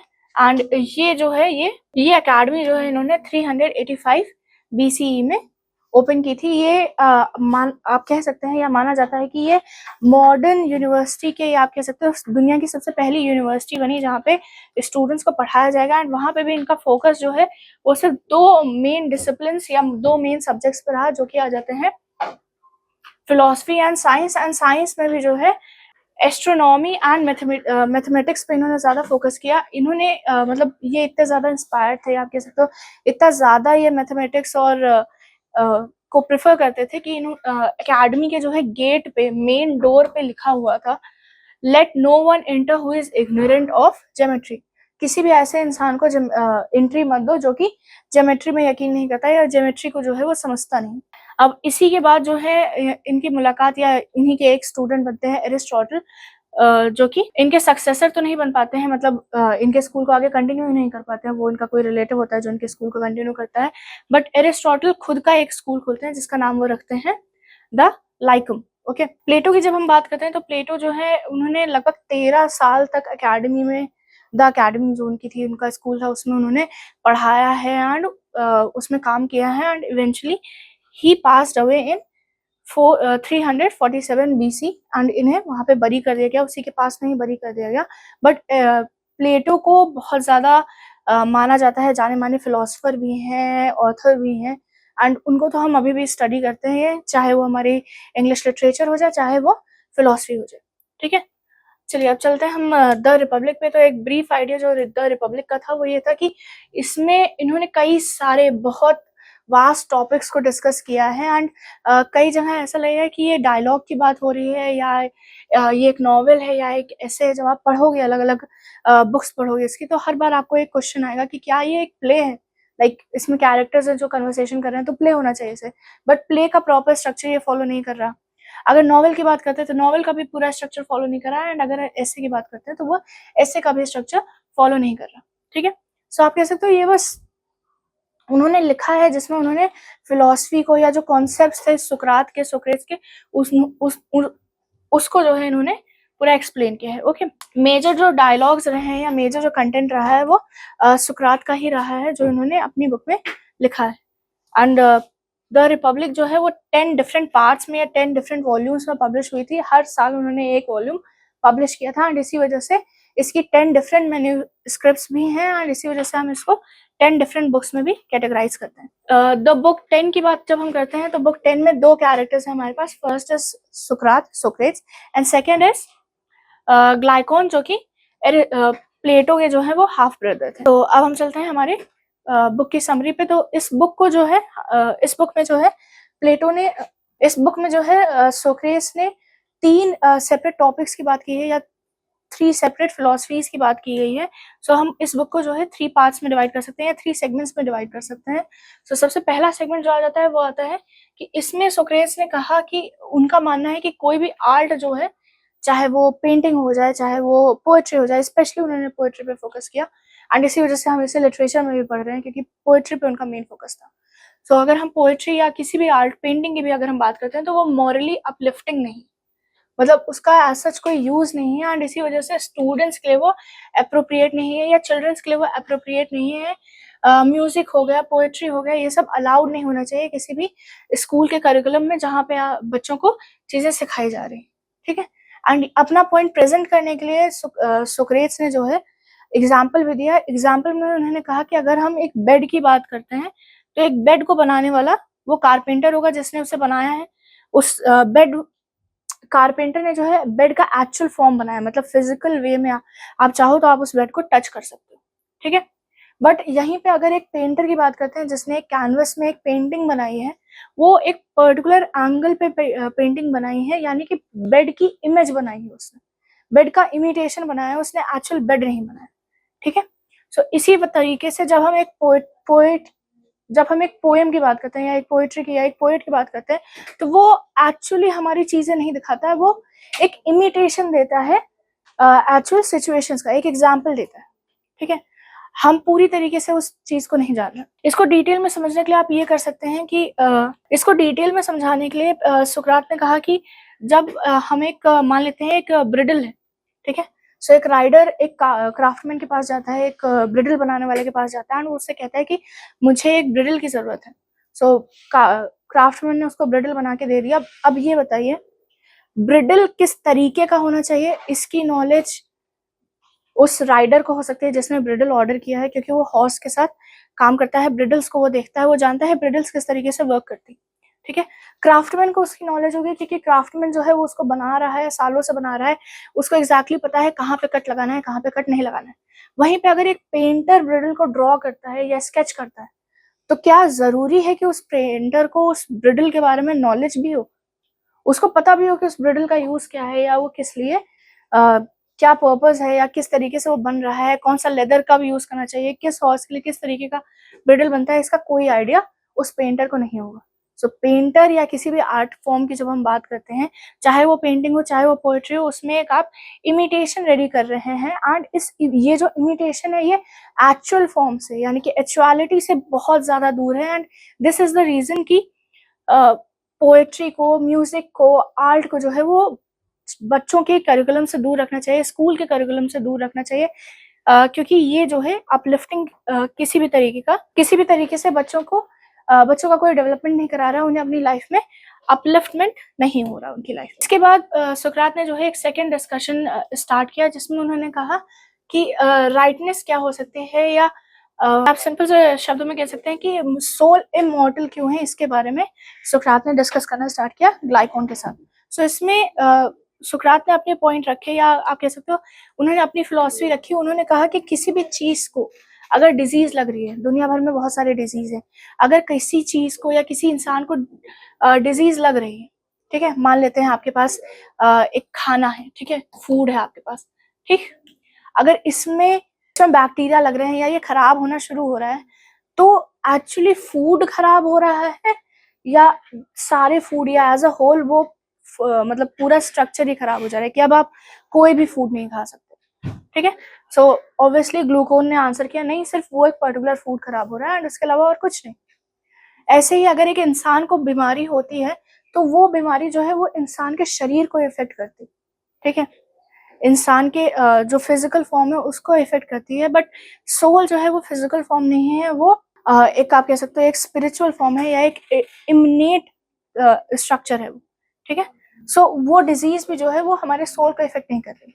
ऐसे ही ईविल जो है, कोई बुरी चीज जो है, वो हमारे प्रेजेंट वर्ल्ड को या हमारे जो रियल वर्ल्ड है उसे इफेक्ट करती है, हमारी फिजिकल बॉडी को इफेक्ट करती है, ठीक है। वो हमारे स्पेशल जो हमारे जो स्पेसिफिक बॉडी है या किसी भी तरीके की चीजें हैं जिसकी वजह से इनजस्टिस जो हमने किया है उसका हमें प्रायश्चित जो करना रहता है या उसका जो हमें रिडेम्पशन होता है वो हम इस अपने फिजिकल बॉडी में करते हैं, ठीक है। सोल इससे इफेक्ट नहीं हो रही है, सोल पूरी तरीके से इससे सेपरेट है। जैसे फूड सेपरेट था वैसे ही सोल भी हमारी सेपरेट है, एंड इन दोनों के बीच में, बॉडी और सोल के बीच में कोई कनेक्शन नहीं है जिसकी वजह से सोल ईविल से इफेक्ट हो जाए। अब सोल जब ईविल से इफेक्ट ही नहीं हो रही है, सोल किसी चीज से इफेक्ट ही नहीं हो रही है, तो वो खत्म नहीं हो सकती, और वो खत्म नहीं हो सकती तो ऑब्वियसली वो इमॉर्टल हो जा रही है, ठीक है। इस तरीके से सोक्रेटिस ने जो है सोल को इमॉर्टल प्रूफ करने की कोशिश की है, या आप कह सकते हो उन्होंने अपनी फिलॉसफी रखी कि सोल किस तरीके से इमॉर्टल हो सकती है। अब इसके बाद ग्लाइकॉन और सुकरात का जो कन्वर्सेशन था वो एक मिथ था कि क्या पनिशमेंट सही है, क्या रिवॉर्ड सही है, उसके रिगार्डिंग, ठीक है। सो वो मिथ है मिथ ऑफ अर्थ। सो सुकरात जो है मिथ ऑफ अर्थ ग्लाइकॉन को समझाना शुरू करते हैं, एंड इसमें वो बताते हैं कि एक आदमी था जिसका नाम था अर्थ, वो एक बहुत ही करेजियस सोल्जर था, एंड वो एक वॉर में उसकी डेथ हो गई, उसकी जो बॉडी थी वो मतलब पड़ी हुई थी, एंड आफ्टर सम डेज 12 दिन बाद एग्जैक्टली वो रीएजरेक्ट हो गया, यानी कि वो दोबारा पैदा नहीं हो गया, उसकी बॉडी में जान वापस आ गई, ठीक है। एंड ये जो 12 दिन थे इसमें उसकी बॉडी को कुछ हुआ नहीं था, उसकी बॉडी बिल्कुल खराब नहीं हुई थी, जैसे लग रहा था कि वो सो रहा है वैसी उसकी बॉडी थी। सो इसमें जब अर को होश आ गया तो अर ने अपनी फैमिली मेंबर्स को या जो भी उसके आसपास थे उनको जो है उसने एक जर्नी के बारे में बताया जो आफ्टर लाइफ की जर्नी थी, कि मरने के बाद अर ने देखी। तो अर का कहना था कि वो जब उसकी डेथ होगी तो वो एक ऐसे रेल में गया जहाँ पे 4 दरवाजे थे, 2 दरवाजे एक तरफ थे जो कि हेल की ओर जा रहे थे, एंड 2 दरवाजे दूसरी तरफ थे जो हेवन की ओर जा रहे थे, एंड बीच में एक आदमी था, एक गार्डियन था जो हर एक सोल को उसके पास बुलाता था, उनसे उनके एक मतलब कर्म के हिसाब से उनको हेवन या हेल में जाने के लिए कहता था, जो पुरानी सोल्स थी। इसके अलावा मैंने जैसे कहा कि वहां पे 4 डोर्स थे, तो एक डोर था हेवन जाने के लिए, एक डोर था हेवन से अर्थ को कनेक्ट करता था, ठीक है। सेम यहाँ पे था, एक डोर था हेल के लिए एंड दूसरा डोर था हेल से अर्थ के लिए जाने के लिए, ओके। सो इसमें वो कहता है कि जो सोल्स, इसमें वो कहता है कि जब वो गार्डियन के पास पहुंचा तो गार्डियन ने कहा कि अभी तुम्हारा टाइम नहीं आया है, तुम जाके बस साइड में वेट करो। तो अर जो है साइड में जाके वेट करता है, एंड वहां पे वो अलग अलग सोल से मिलता है, सारे ग्रेटेस्ट सोल से मिलता है, वो ओडिपस की सोल से मिलता है, देन अलेक्जेंडर की सोल से मिलता है, कई सारे जितने हमारे महान एंड इविल लोग हैं उनके मतलब जो अच्छे हीरोज हैं उनसे भी मिलता है, उनकी सोल से भी मिलता है, एंड जो बुरे लोग हैं उनकी सोल से भी वो मिलता है, एंड वो सोल्स के साथ कन्वर्स करता है, ठीक है। सो कई सोल्स थी जिनका कहना था जो हेवन से वापस आ रही थी, उनका कहना था कि उन्हें एक जो हेवन से सोल्स आ रही थी उनका कहना था कि उन्हें एक विकेड लाइफ चाहिए, एक विकेड इंडिविजुअल बनना है उन्हें अपनी लाइफ में, ठीक है। वेयर एज जो सोल्स हैं जो हेल से वापस आ रहे हैं उनका कहना है कि उन्हें अच्छा बनना है, ठीक है। इसका एग्जाम्पल देते हुए उसने कहा कि मैंने आर्गनॉन की जब सोल से मैं मिला तो वो एक ईगल बनना चाहता था, क्योंकि वो बहुत ज्यादा बंदिश में अपनी प्रीवियस लाइफ में रह चुका है, इस वजह से वो एक ईगल बनना चाहता था, ठीक है, he wants to be free. ऑर्फिनस से जब वो मिला तो वो स्वॉन बनना चाह रहा था, एजेक्स से जब वो मिला तो वो एक लायन बनना चाह रहा था, एंड वहीं पे जब ओडिपस से वो मिला तो वो ओडिपस जो है वो एक नॉर्मल लाइफ चाह रहा था। रीजन ये था कि उससे पहले की लाइफ यानी कि ट्रोजन वॉर जो आपने अपनी फर्स्ट यूनिट पढ़ा उसमें जो है ओडिपस ओडिसियस की जो लाइफ थी वो बहुत ही ज़्यादा चैलेंजिंग थी, वो अपनी फैमिली के साथ नहीं रह पाया। जब वो वॉर से वापस भी चला जाता है तो उसके बाद भी उसके किंगडम को कोई इज़्ज़त नहीं मिलती, उसको कोई इज़्ज़त नहीं मिलती, ठीक है? हर चीज़ बर्बाद हो चुकी होती है 10 साल के वॉर में ओडिसियस की लाइफ में। एंड इसी वजह से ओडिसियस कहता है कि मैं जो है एक ऐसी लाइफ चाहता हूँ जहाँ जिसमें हार्डशिप ना हो, कोई ग्लोरी ना हो, मुझे ग्लोरी नहीं चेज़ करनी, मुझे हार्डशिप नहीं चाहिए, मुझे बस एक नॉर्मल इंसान की ज़िंदगी चाहिए जिसमें मैं अपनी फैमिली के साथ रह सकूँ। तो जब सारी सोल्स ने ये डिसाइड कर लिया कि वो क्या बनना चाहती हैं, तो उनको जो है जो अर्थ का दरवाज़ा था वो खोला गया, एंड वहाँ पे जो है एक थी रिवर ऑफ फॉरगेटफुलनेस। सिंपल से था कि जितनी भी सोल्स जा रही हैं उनको रिवर ऑफ फॉरगेटफुलनेस से पानी पीना है, एंड उसके बाद वो अर्थ पे वापस जा सकती हैं, ठीक है? बट अर्थ को जो है वो मतलब अलाउ नहीं किया गया था कि वो ऐसा कुछ करे, एंड वो सीधा अर्थ पे वापस आ गया, एंड वहाँ पे उसने सबको ये स्टोरी बताई। एंड यहीं पे वो समझाता है कि जब उसकी आँख खुली, वैसे तो जब उसने पानी नहीं पिया, जब वो मतलब अर्थ पे वापस आने लगा तो उसे बहुत ज़्यादा अर्थक्वेक फ़ील हुआ, जितनी भी स्पिरिट्स थी वो बहुत ज़्यादा हिलने लगी, एंड वो जो है उनका एक नया जन्म हुआ। एंड अर्क जो है, अर्क की जब आँखें खुली तो वो फ्यूनरल पायर पे बैठा हुआ था, उसको बस वो लोग मतलब जलाने जा रहे थे, उसका फाइनल रिचुअल ही करने जा रहे थे, ठीक है? सो इसी पे सोक्रेट्स की स्टोरी भी खत्म हो जाती है, सोक्रेट्स का डिस्कशन भी खत्म हो जाता है, एंड हमारी बुक 10 भी खत्म हो जाती है। सो अब हम चलते हैं हमारी नेक्स्ट यूनिट पे, जो कि है हमारी यूनिट। सो हमारी लास्ट यूनिट है एरिस्टोटल की द पोएटिस्ट, एंड इसमें भी पूरी बुक नहीं है, बुक के कुछ सेक्शन है, ठीक। सो हम पूरी बुक का एक ब्रीफ रिव्यू ले लेंगे, एंड बुक का जो सेक्शंस आपके कोर्स में उनको ले लेंगे, एंड हम रैप करेंगे आज के लिए, ओके। सो सबसे पहले हम ऑथर के बारे में बात करते हैं, एरिस्टोटल जी के बारे में। सो ये ग्रीक फिलोसफर थे, एंड इन्होंने सबसे ज़्यादा और सबसे इम्पोर्टेंट इन्फ्लुएंस दिया था साइंस में, ठीक है, एंड फिलोसफी में ऑब्वियसली ये थे। इन्होंने जो सबसे ज़्यादा इन्फ्लुएंस दिया था वो आ जाता है logic, biology, ethics and aesthetics. Aesthetics, ethic and logic ये सब फिलोसफी के पार्ट है, एंड बायोलॉजी हमें पता है ये साइंस का पार्ट है। क्लासिकल टाइम्स की बात अगर हम करते हैं तो ये इससे पहले चैप्टर में मैंने बताया ये प्लेटो के स्टूडेंट है। सो मेजॉरिटी जो इनकी रही है, ये आप कह सकते हो इनके जो अर्ली ईयर्स रहे हैं वो प्लेटो के अंडर ही रहे हैं, and as a disciple, as a student वो प्लेटो को ही फॉलो करते थे, प्लेटो को ही चीज़ों को डिस्कस करते थे, एंड इसी वजह से जो इनकी स्टार्टिंग की वर्क्स है उसमें आपको प्लेटो का हमेशा रेफरेंस मिलेगा या प्लेटो की ही बातें मिलेंगी। इनके खुद के थॉट्स आपको इनके जो लेट ईयर्स हैं उनमें आपको देखने को मिलेंगे। एंड जब इनके आप वर्क्स, अलग अलग वर्क्स को देख रहे होगे तो आपको लगेगा जैसे कि अ, एक एक ही इंसान नहीं, ये 3 अलग अलग इंसानों ने लिखा है, क्योंकि इनकी राइटिंग स्टाइल एंड बात करने के तरीके में, इनके सोचने के तरीके में, जिस जो जो चीज़ें इन्होंने लिखी है उसमें इतना डिफरेंस हमें मिल रहा है। तो जो इनका अर्ली एज आ जा रहा है वो रेफरेंस दिया जाता है कि वो प्लेटो के अंडर थे, सो प्लेटो के ही थॉट्स को रेफर कर रहे थे।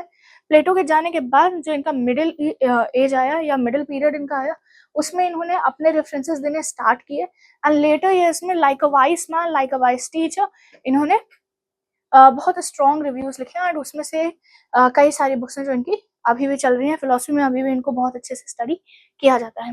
एंड इसी वजह से जो है इन्हें वेस्टर्न फिलोसफी में जो है द फिलोसफर भी कहा जाता है, एंड अराबिक फिलोसफी में इन्हें द फर्स्ट टीचर कहा जाता है, ओके। अगर इनके डेट ऑफ बर्थ या हम बात कर लेते हैं ये कहाँ से बिलोंग करते थे। He was born in 384 BCE, and ये जो है मैसेडोनिया के जो किंग थे उनके फिजिशियन के बेटे थे। सो एक स्ट्रॉन्ग फैमिली से ये भी बिलोंग कर रहे हैं, अमीर इंसान है ये भी, ठीक है, एक रिच फैमिली से बिलोंग कर रहे हैं, and at the age of 17 इन्होंने प्लेटो की जो द अकेडमी थी उसको ज्वाइन किया, एंड प्लेटो के स्टूडेंट उसके बाद ये काफ़ी टाइम तक बने रहे। अब एथेंस में ये काफ़ी टाइम तक रहे, वहाँ पे इन्होंने कई सारी अचीवमेंट्स ले लिए, लैंड परचेज कर लिया, बट हुआ क्या कि सिंस ये मैसेडोनिया से बिलोंग करते हैं तो वहाँ का जब राइट स्टार्ट हुआ, वहाँ पे जो फाइट वॉर्स स्टार्ट हुई, तब इन्हें प्रॉब्लम हो गई थी वहाँ, क्योंकि इनका बैकग्राउंड जो है वो मैसेडोनिया से था। सेकंड था जब प्लेटो की डेथ हो गई उसके बाद अकेडमी में जो है वो बहुत सारे आप कह सकते हो एक तरीके से पॉलिटिक्स स्टार्ट हो गई, कौन अकेडमी को ओन करेगा, कौन आगे उनका डिसेंडेंट बनेगा। सो इन्हें बहुत ज़्यादा हटाया गया कि आप तो हो ही नहीं सकते क्योंकि आप मैसेडोनिया से बिलोंग करते हैं, एंड इसी वजह से इन्हें जो है एथेंस को पूरी तरीके से छोड़ना पड़ा। एंड इसके बाद जो है वो एशिया माइनर के कुछ कॉन्टिनेंट्स में चले गए, एंड वहाँ पे उन्होंने कई सारे स्टूडेंट्स को पढ़ाया, जिसमें उन्होंने 2 मेजर सिटीज़ ली जो आ जाती हैं एसोस एंड लेस्बोस, ठीक है।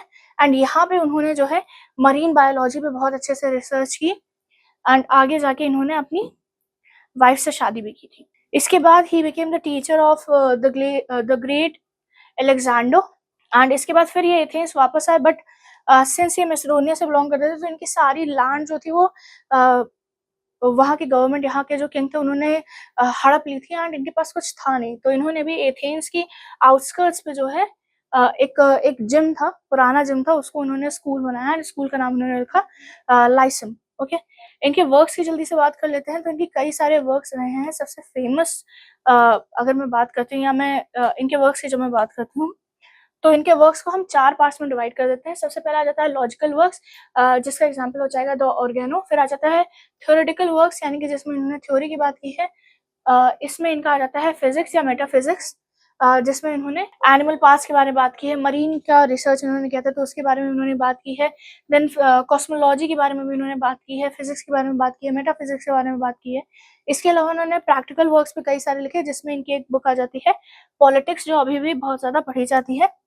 इसके अलावा एथिक्स का भी इन्होंने लिखा, जिसे अभी भी हम लोग एथिक्स में रेफरेंस लेते हैं फिलॉसफी के लिए, निकोमेनियन एथिक्स, ठीक है। एंड इसके अलावा अदर टॉपिक्स पर भी इन्होंने लिखा है, जिसमें इनका आ जाता है हमारा पोएटिक्स भी आ जाता है, और भी बहुत सारे वर्क्स आ जाते हैं। ओके, सो यहाँ पे इनके वर्क्स के बारे में डिटेल में दिया है, ये हम स्किप करते हैं। अब हम सीधा बात करते हैं इनकी डेथ की एंड इनकी लेगेसी की। So he died in 323 BCE, and इनकी डेथ एंड इनकी लेगेसीज की बात करते हैं तो जब 323 BC में अलेक्जेंडर की डेथ हुई, इसके बाद जो है इन्हें फिर से एथेंस से हटा दिया गया था, क्योंकि वहाँ के जो लोग थे वो एंटी मैसेडोनियन बिलीव्स पे चले गए थे, एंड इसकी वजह से उन्हें फिर से अपनी जगह को छोड़ना पड़ा था। एंड इवेंचुअली जो है ये थ्री 322 BC में इनकी डेथ हो गई, एंड उससे पहले जो इनकी वाइफ की भी डेथ हो चुकी थी, तो स्टमक इलनेस की वजह से डेथ हुई थी इनकी, एंड इसी वजह से जब इनका बरियल हुआ है तो इनकी वाइफ के बगल में किया गया था, ठीक है। अब इनकी डेथ के बाद जो इनका स्कूल था, लाइसन था, उसे जो है इनके कुछ स्टूडेंट्स थे, इनके जो फेवरेट स्टूडेंट्स थे, उन्होंने टेक ओवर कर लिया था, एंड वो वहाँ पे पढ़ाना शुरू कर दिए थे। And with in few years जो है द अकेडमी जो थी वो डिक्लाइन होने लगी थी, एंड कुछ डिकेड्स में वो पूरी तरीके से गायब हो गई। ओके, अब हम चलते हैं हमारी बुक पे। तो पोएटिक्स की जब हम बात करते हैं तो इसमें जो है उन्होंने एक फिलोसफिकल व्यू पॉइंट दिया है, लिटरेरी थ्योरीज या आप कह सकते हो पोएट्री को लेके, एंड उसमें जो है इन्होंने बहुत सारे कॉन्सेप्ट्स, पोएटिक कॉन्सेप्ट्स जितने हैं वो सारे इन्होंने डिस्कस करने की कोशिश की है। उसमें आपका पोएटिक आर्ट भी आ जाता है, पोएट क्या होता है, ऑथर क्या होता है, एक मेकर क्या होता है, देन अलग अलग तरीके की जो पोएट्रीज होती हैं, ठीक है, उन्हें भी इन्होंने डिवाइड किया था। एंड इन्होंने 3 मेजर डिविजन्स किए। फर्स्ट आ जाता है हमारा एपिक, ठीक है, दूसरा आ जाता है हमारा लिरिक पोएट्री, एंड लास्ट आ जाता है वर्स ड्रामा। एंड इसमें भी उन्होंने कई सारी थीम्स को डिस्कस किया, एंड प्रायर इन्होंने कॉमेडी को डिस्कस किया, ट्रेजेडी को डिस्कस किया, एंड सितार प्ले को भी डिस्कस किया। एक चीज याद रखिएगा, इनकी ये जो बुक है ये इनकम्प्लीट मानी जाती है, क्योंकि इसमें इन्होंने हर चीज तो डिस्कस की है, बट हर चीज को ट्रेजेडी का ही टारगेट देके किया है, कॉमेडी का हल्का फुल्का डिफरेंस लिया है। सो बस यही चीज होती है कि शायद ये बुक अधूरी थी, या ये बुक अधूरी थी जिसकी वजह से हमें सिर्फ ट्रेजेडी के बारे में पता चला है, बाकी सारी चीजों के बारे में हमें नहीं पता चला है। जितने भी जनर्स हो जा रहे हैं उसमें भी उन्होंने एक डिफरेंस रखा है कि हर जनर के लिए अलग म्यूजिकल एलिमेंट होगा, रिदम होगा, हारमोनी होगी, मीटर अलग होगा, एंड उसकी मेलोडी अलग होगी। इसके अलावा मॉरल क्वालिटीज और जितने कैरेक्टर्स हैं वो भी डिफरेंट होंगे, एंड नरेटिव स्टाइल भी डिफरेंट होगी, प्रेजेंटेशन भी डिफरेंट होगा, स्टोरी टेलिंग का तरीका भी डिफरेंट होगा, एंड ये सब उन्होंने हाईलाइट किया है अपनी बुक में। ओके, इसके अलावा इन्होंने कई इंपॉर्टेंट टर्म्स भी दे दिए थे जो अभी भी हम स्ट्रक्चर हम फॉलो करते हैं। एक जर्नल प्लान या थीम देख लेते हैं। तो चैप्टर 1 से 5 के बीच में जो आपको थीम देखने को मिल जाएगा वो आ जाएगा कि जो मेन ट्रीटीज है उनका आपको एक समरी या इंट्रोडक्शन देखने को मिल जाएगा। पोएट्री क्या होती है वो आपको देखने को मिल जाएगी, उसके वेरियस फॉर्म्स आपको देखने को मिल जाएंगे, एंड और भी जितने इमिटेटिव आर्ट्स हैं एंड उनके सोर्सेस क्या हैं, उनके ओरिजिन्स क्या हैं, उनका इवोल्यूशन किस तरीके से हो रहा है, कौन कौन से प्रिंसिपल्स पर डील करते हैं, स्पेशली ट्रेजेडी और कॉमेडी, इसको हाईलाइट करके उन्होंने अपनी बुक में प्रेजेंट किया है। उसके बाद चैप्टर 6 से चैप्टर 19 के बीच में इन्होंने प्रॉपर डिस्क्रिप्शन दिया है ट्रेजेडी का। ठीक है, ट्रेजेडी के कैरेक्टर्स क्या क्या होते हैं, किस तरीके के कैरेक्टर को आप एक ट्रेजिक कैरेक्टर मान सकते हैं, कैसा हीरो होना चाहिए, प्लॉट कैसा होना चाहिए, ये सब उन्होंने डिस्कस किया है चैप्टर 6 से चैप्टर 19 के बीच में। 20 से 22 के बीच में इन्होंने डिस्कस किया है अलग अलग टॉपिक्स जो कि डिक्टेशन में यूज होते हैं, या आप कह सकते हो अलग अलग लैंग्वेजेस या पोएटिक स्टाइल में यूज किया जा सकता है। चैप्टर 23 में उन्होंने डिस्कस किया है कि एक ट्रेजेडी का नरेटिव स्टाइल या एक पोएट्री का नरेटिव स्टाइल क्या हो सकता है इन रेफरेंस टू। चैप्टर 24-26 में इन्होंने डिस्कस किया है कि एक एपिक किस तरीके से होती है, क्या होती है, एंड वो बाकी पोएम से क्यों अलग है या पोएट्री से किस तरीके से अलग है, उसकी सुपीरियॉरिटी क्या है, एंड और भी छोटे छोटे पॉइंट्स हैं जो उन्होंने डिस्कस किए थे। ठीक है, चैप्टर 25 में उन्होंने डिस्कस किया है कि सबसे ज्यादा प्रॉब्लम्स क्या आ रही हैं जब हम किसी आर्ग्यूमेंट को या किसी चीज को हम अपनी पोएट्री में डिस्कस करने की कोशिश करते हैं। ओके, तो ये हो गया आपका ब्रीफ आइडिया। अब उन चैप्टर्स को देख लेते हैं जो आपके कोर्स में है। तो सबसे पहला चैप्टर जो आपके कोर्स में आ जाता है वो आ जाता है चैप्टर 8। अब इसमें उन्होंने दो मेजर चीजें डिस्कस की हैं। सबसे पहला उन्होंने डिस्कस किया है यूनिटी ऑफ प्लॉट। अब प्लॉट पहले समझ लेते हैं, प्लॉट क्या होता है। सो किसी भी स्टोरी में या किसी भी जब हम लिरिक की बात कर रहे होते हैं या हम एपिक की बात कर रहे होते हैं, तो जो हमारा स्टोरी स्ट्रक्चर होता है कि हमारी जो स्टोरी लाइन है किस तरीके से हमारी स्टोरी आगे चलती जाएगी, ठीक है, या क्या क्या इवेंट्स होंगे हमारे स्टोरी में, इसको हम कहते हैं प्लॉट। यूनिटी ऑफ प्लॉट की जब मैं बात करूंगी तो यूनिटी ऑफ प्लॉट का मतलब हो जाता है कि ऐसा नहीं होगा कि सिर्फ एक ही कैरेक्टर की बात हो रही है और उसके अलग अलग एक्शंस आप दिखा रहे हो। ठीक है, ये एक अच्छी स्टोरी या एक अच्छी ट्रेजेडी का पार्ट नहीं बनेगा। अगर आप एक अच्छी ट्रेजेडी का पार्ट बनाना चाह रहे हैं तो उसमें कॉम्प्लेक्स कैरेक्टर्स को आपको ऐड करना पड़ेगा। एक इवेंट जो है हो सकता है वो मल्टीपल कैरेक्टर्स की वजह से अकर करें, एंड उसमें भी क्या रहे कि एक लॉजिकल कनेक्शन बना रहे, कोई इलॉजिकल ना हो कि कहीं से कुछ भी आ रहा है। ठीक है, एंड इसका एग्जाम्पल इसमें उन्होंने एग्जाम्पल दिया द ओडिसीज का, जिसमें उन्होंने कहा कि जो आर्टिस्ट है वो बहुत अच्छे से कैरेक्टर्स को चूज कर रहा है, लाइफ्स को चूज कर रहा है, कैरेक्टर्स की जो लाइफ है उनको आपस में मिक्स बहुत अच्छे से कर रहा है, एंड स्टोरी को बहुत अच्छे से प्रेजेंट कर रहा है। ओके, ये एक पॉइंट उन्होंने इस चैप्टर में डिस्कस किया। इसके अलावा सेकंड पॉइंट जो उन्होंने इस चैप्टर में डिस्कस किया था वो आ जाता है ऑर्गेनिक यूनिटी। ऑर्गेनिक यूनिटी, अभी मैंने कहा कि जो आपकी यूनिटी आ रही है या एक जो कनेक्शन आप लोगों का आ रहा है कैरेक्टर्स का, वो इलॉजिकल नहीं लगना चाहिए, वो रैंडम नहीं लगना चाहिए, कहीं ना कहीं किसी ना किसी तरीके से वो एक प्रॉपर स्ट्रक्चर में एक नेचुरल फॉर्मेशन में दिखना चाहिए। ठीक है, यही चीज उन्होंने भी कही।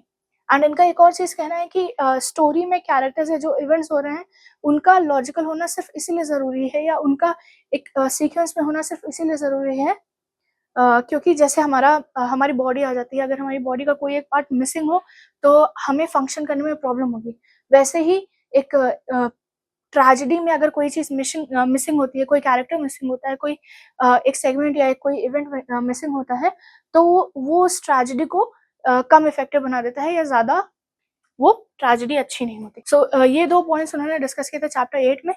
चैप्टर 9 में उनका डिस्कशन रहा पोएटिक ट्रुथ। सो मैं आपको पहले भी इससे पहले वाले यूनिट में कह चुकी हूँ कि पोएट्री को फिलॉसफी में जो है वो इमिटेशन माना गया है। सो इमिटेशन भी कैसा, एक्चुअलिटी का इमिटेशन होगा, आप रैंडम किसी इमेजिनेशन का इमिटेशन नहीं कर देंगे। तो पोएटिक स्टाइल में या ट्रेजेडी में जब आप लिख रहे होगे तो आप हर उस चीज को लिखने की कोशिश करोगे जो आपने इमेजिन की है, एंड या आपने कहीं पे उसको देखा है, किसी चीज की कॉपी है वो।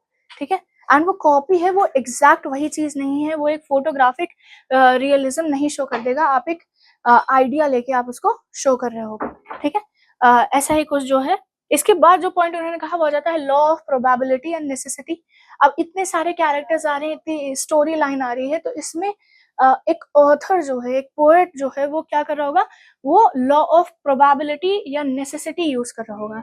अब इसका मतलब क्या हो जाता है, इसका मतलब हो जाता है कि जब वो पोएट्री को लिख रहा होगा या ट्रेजेडी को लिख रहा होगा तो वो ये चीज लिखेगा क्या हो सकता है, इंस्टेड ऑफ राइटिंग क्या हो रहा है। अब हर चीज तो उसके इमेजिनेशन में हो रही है, तो क्या हो सकता है, क्या क्या पॉसिबिलिटी हो सकती है, ये हर वो चीज अपनी स्टोरी में डालेगा। एंड इसमें भी ऐसी एक सेक्शन को पढ़ेगा जिससे पूरी ट्रेजेडी में जो है फियर या पिटी, ये दो फीलिंग सबसे ज्यादा प्रोमिनेंट आ सके। एरिस्टोटल के मायने में था कि एक ट्रेजेडी का मतलब हो जाता है जब ऑडियंस के अंदर पिटी एंड फियर की फीलिंग्स डेवलप हो सके। ठीक है, सो एक लॉजिकल कनेक्शन बनाना है, रैंडम नहीं, कोई रैंडम कनेक्शन नहीं होगा, लॉजिकल कनेक्शन होगा। इसमें भी किस चीज का ध्यान रखना है कि क्या क्या चीजें हो सकती हैं, एंड इसी चीज को आप अपनी ट्रेजेडी में शोकेस करेंगे। नेक्स्ट पॉइंट जो उन्होंने डिस्कस किया था वो जाता है poetry and history. So poetry और हिस्ट्री में किस तरीके से डिफरेंसेस हैं, ये उन्होंने अपने में मेंशन किया था अपने बुक में। सो पहला जो डिफरेंस उन्होंने बताया वो ये था कि पोएट्री जो है वो बहुत ही फिलोसफिकल होती है एंड हिस्टोरिकल बिल्कुल भी नहीं होती है। हिस्टोरिकल या जो फैक्चुअल इवेंट्स होते हैं उससे कोई लेना देना नहीं होता पोएट्री का। वहीं पे जब हिस्ट्री की हम बात करते हैं तो वो एक क्रोनोलॉजिकल अकाउंट दे रहा होता है कि क्या क्या चीजें हुई हैं। एंड हिस्टोरियंस भी जब किसी चीज के बारे में लिख रहे होते हैं तो वो फैक्चुअल इन्फॉर्मेशन लिख रहे होते हैं, इंस्टेड ऑफ राइटिंग कि वो क्यों कॉज हुई या क्या क्या उसका किस तरीके से चीजें अकर हुई। ठीक है, एक कैजुअलिटी पे नहीं जाते हैं, वो फैक्चुअल इन्फॉर्मेशन पे जाते हैं। वेरएस जब एक पोएट राइट कर रहा होगा तो वो कैजुअलिटी पे जाएगा, कोई चीज मतलब उसकी फीलिंग्स क्या हो सकती हैं या किस तरीके से वो चीजें एक्सप्रेस की जा सकती है। नेक्स्ट पॉइंट जो उन्होंने बोला वो ये था कि हिस्ट्री जब भी बात करेगा तो वो एक स्पेसिफिक टाइम, एक स्पेसिफिक चीज की बात करेगा, वेरस जब पोएट्री बात कर रहा होगा तो वो एक यूनिवर्सल एस्पेक्ट पे लेगा एंड उसकी जो ऑडियंस है वो भी एक यूनिवर्सल लेवल पे होंगे। एंड इसके बाद उन्होंने कंटिन्यूएशन में कहा कि अगर हम हिस्ट्री को जो है रिदम में भी लिखते हैं तो वो एक पोएट्री नहीं बन जाएगी, वेरस अगर हम पोएट्री का जो है एक रिकॉर्ड बनाने की कोशिश करते हैं इसका उल्टा पॉसिबल होगा। सो इतना इन्होंने डिस्कस किया था अपने, ये इन्होंने डिस्कस किया था। इसके अलावा अपने ऐसे में इन्होंने या अपनी बुक में इन्होंने डिस्कस किया था poet the maker of the story, the maker of the plot. तो ऑब्वियसली पोएट ही है जो ट्रेडिशनल तरीके से स्टोरी को लिख रहा है एंड उसमें भी जो है राइटर जो है वो ट्रेजेडी लिख रहा है नहीं लिख रहा है वो उस पर रहता है। बट अगर वो ट्रेजेडी लिखने की कोशिश कर रहा है तो एक वर्स का स्ट्रक्चर है जो वो फॉलो करेगा एंड उसमें वो ध्यान रखेगा कि हर चीज बहुत ही लॉजिकल ऑर्डर में हो, कोहेसिव हो, एंड जो प्लॉट हमारा आ रहा है वो किसी भी तरीके से सेम ना हो एंड वो ऐसी कोई सिचुएशन ना एक्सप्रेस करो जो नॉर्मल हो या मतलब नॉर्मल तरीके से हटाई जा सकती है। एंड ये प्लॉट को लिखते हुए या स्टोरी को लिखते वक्त वो हर चीज का बहुत अच्छे से ध्यान रखे कि जो प्लॉट आ रहा है, आप कह सकते हो इन्होंने एपिसोड वर्ड यूज किया था इवेंट्स के लिए। ठीक है, एपिसोड से उनका मतलब ये है कि जो इवेंट्स अगर कर रहे हैं या जो एक एक्ट है, ठीक है, ड्रामा में यूजुअली एक एक्ट होता है फिर सेकंड एक्ट होता है, तो एक एक्ट को जो है उन्होंने या एक इवेंट को जो है उन्होंने एपिसोड कहा है। एंड इसमें भी उनका कहना है कि जो इसमें भी जो है एपिसोडिक स्टोरी लाइन जो आ रही है वो कभी भी हमारी जो प्रिंसिपल ऑफ प्रोबेबिलिटी है इसे नहीं छोड़ेगी, वो हमेशा इसी को फॉलो करती रहेगी। एक लॉजिकल कनेक्शन बनता रहेगा, कोई कैजुअल कनेक्शंस नहीं बनेंगे, रैंडम कोई चीज नहीं हो जाएगी। अगर वो रैंडम हो जा रही है तो उसकी जरूरत हमारे प्लॉट में है नहीं एंड हम उसको पूरी तरीके से हटा सकते हैं। एंड इसी में उन्होंने ये बात भी कही कि एक ट्रेजेडी में जो सबसे ज्यादा फोकस रहेगा वो रहता है कि ट्रेजेडी की वजह से ऑडियंस के अंदर जो है वो सिंपैथी और टेरर, ये दो फीलिंग्स प्रोमिनेंटली आनी चाहिए। इतनी चीजें उन्होंने अपने चैप्टर 10 में मेंशन की थी। अब हम इतनी चीजें जो है उन्होंने चैप्टर 9 में मेंशन की थी। अब हम चलते हैं चैप्टर 10 में। तो चैप्टर 10 में इन्होंने ट्रेजेडी के दो टाइप्स बताए। ट्रेजेडी दो टाइप्स की हो सकती है। फर्स्ट आ जाता है सिंपल प्लॉट, ठीक है, जिसमें हर चीज बहुत कंटिन्यूअस वे में बताई गई है एंड जो हमारा क्लाइमेक्स यानी कि कैटास्ट्रॉफी जो है उसको उसकी मतलब स्टोरी की स्टार्टिंग हुई है, फिर हमारा क्लाइमेक्स पहुंचा, कैटास्ट्रॉफी हुई एंड वहीं पे हमारी स्टोरी एंड हो गई। ठीक है, एक स्ट्रेट डायरेक्शन को फॉलो कर रहा है, कोई लूप होल नहीं आ रहा। इसको उन्होंने कहा कि अगर ऐसा कोई प्लॉट बनता है तो वो एक सिंपल प्लॉट। एंड अगर एरिस्टोटल के लैंग्वेज में देखते हैं तो एक ऐसी स्टोरी जो स्ट्रेट डायरेक्शन में बिना चेंज हुए चलती चली जा रही है एंड वो रिवर्सल यानी कि इवेंट्स का रिवर्सल होना उससे बची हुई है, जिसे उन्होंने कहा पेरिपीट नहीं हो रहा या किसी तरीके की डिस्कवरी यानी कि एनेग्नोरिसिस नहीं हो रहा। ठीक है, तब वो एक सिंपल प्लॉट है जिसमें हमारा जो प्रोटैगनिस्ट है वो इवेंचुअली चेंज हो जा रहा है, मिसफॉर्च्यून से हैप्पीनेस की तरफ पहुंच जा रहा है या हैप्पीनेस से मिसफॉर्च्यून की तरफ पहुंच जा रहा है, डजंट मैटर। ठीक है, बस जो हमारा क्लाइमेक्स है वो एक स्ट्रेट लाइन पे चलता चला जा रहा है। कॉम्प्लेक्स का एग्जांपल देते हुए उन्होंने कहा कि इसमें जो है आपका रिवर्सल भी होगा, ठीक है, मतलब चीजें, इवेंट जो है वो अप डाउन भी होंगी एंड डिस्कवरी भी होगी नई चीजों की, ठीक है। इसके सबसे अच्छा एग्जांपल आपकी जो फर्स्ट यूनिट है इलाइड, उससे ले सकते हैं। उसमें यही चीज हुई है कि ट्रोजन एक पॉइंट पे ट्रोजन जीत रहे हैं, फिर ट्रोजन हार जा रहे हैं, फिर ट्रोजन्स जीत रहे हैं, फिर ट्रोजन्स हार जा रहे हैं। ट्रॉय आर्मी बार बार जीत हार रही है एंड ये रिपीटेशन हो रहा है एंड काफी टाइम तक ये रिपीटेशन हुआ है एंड उसके बाद हमारा क्लाइमेक्स। सो जब ऐसा कुछ हो रहा है जहाँ पे इवेंट्स जो है वो रिवर्स हो रहे हैं, कुछ चीज अच्छी हो रही है फिर बुरी हो जा रही है, फिर और प्रॉब्लम्स क्रिएट हो जा रही हैं, इसको उन्होंने कहा कि ये कॉम्प्लेक्स प्लॉट है जिसमें हमारा जो प्रोटैगनिस्ट है उसका एक पॉइंट पे मतलब वो गुड हो रहा है, फिर कुछ बैड हो जा रहा है एंड वो ऐसे चल रहा है एंड उसके बाद हमारा अल्टीमेटली क्लाइमेक्स आ रहा है, ठीक है। सो इतनी सारी चीजें उन्होंने चैप्टर 10 में डिस्कस किया। अब चलो चैप्टर 11 को देख लेते हैं। सो चैप्टर 11 में उन्होंने एग्जैक्टली डिफाइन किया कि पेरीपीट या रिवर्सल क्या होता है। सो पेरीपीट जो है वो एक मेजर एलिमेंट आ जाता है कॉम्प्लेक्स प्लॉट का ट्रेजेडी में, जिसमें जो है जैसे मैंने आपको बताया कि इवेंट्स का जो है वो रिवर्सल हो रहा है, ठीक है। एंड इसका एग्जाम्पल एक तो आपका आ गया इलियाड में कि ट्रॉयस बार बार जीत रहे हैं, ट्रॉयस बार बार हार रहे हैं, ठीक है।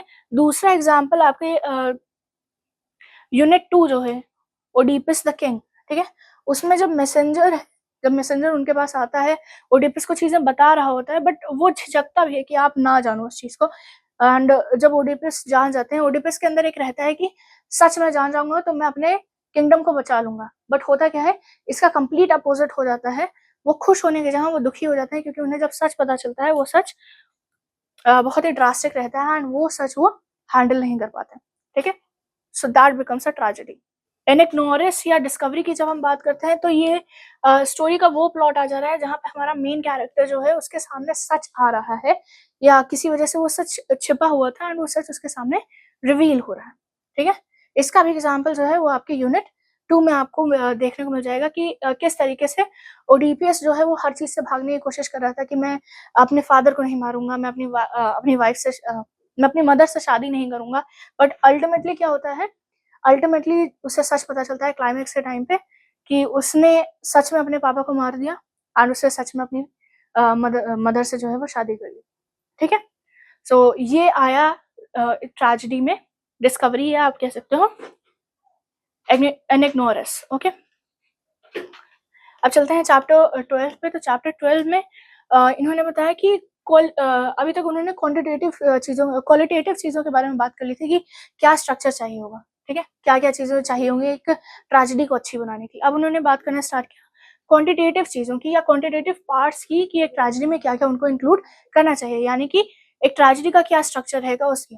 तो इसमें सबसे पहले आ जाएगा प्रोलॉग। सो प्रोलॉग जो है वो ट्रेजेडी में क्या रहता था कि ट्रेजेडी में एक सॉन्ग होता था, उससे पहले एक इंट्रोडक्शन होता था।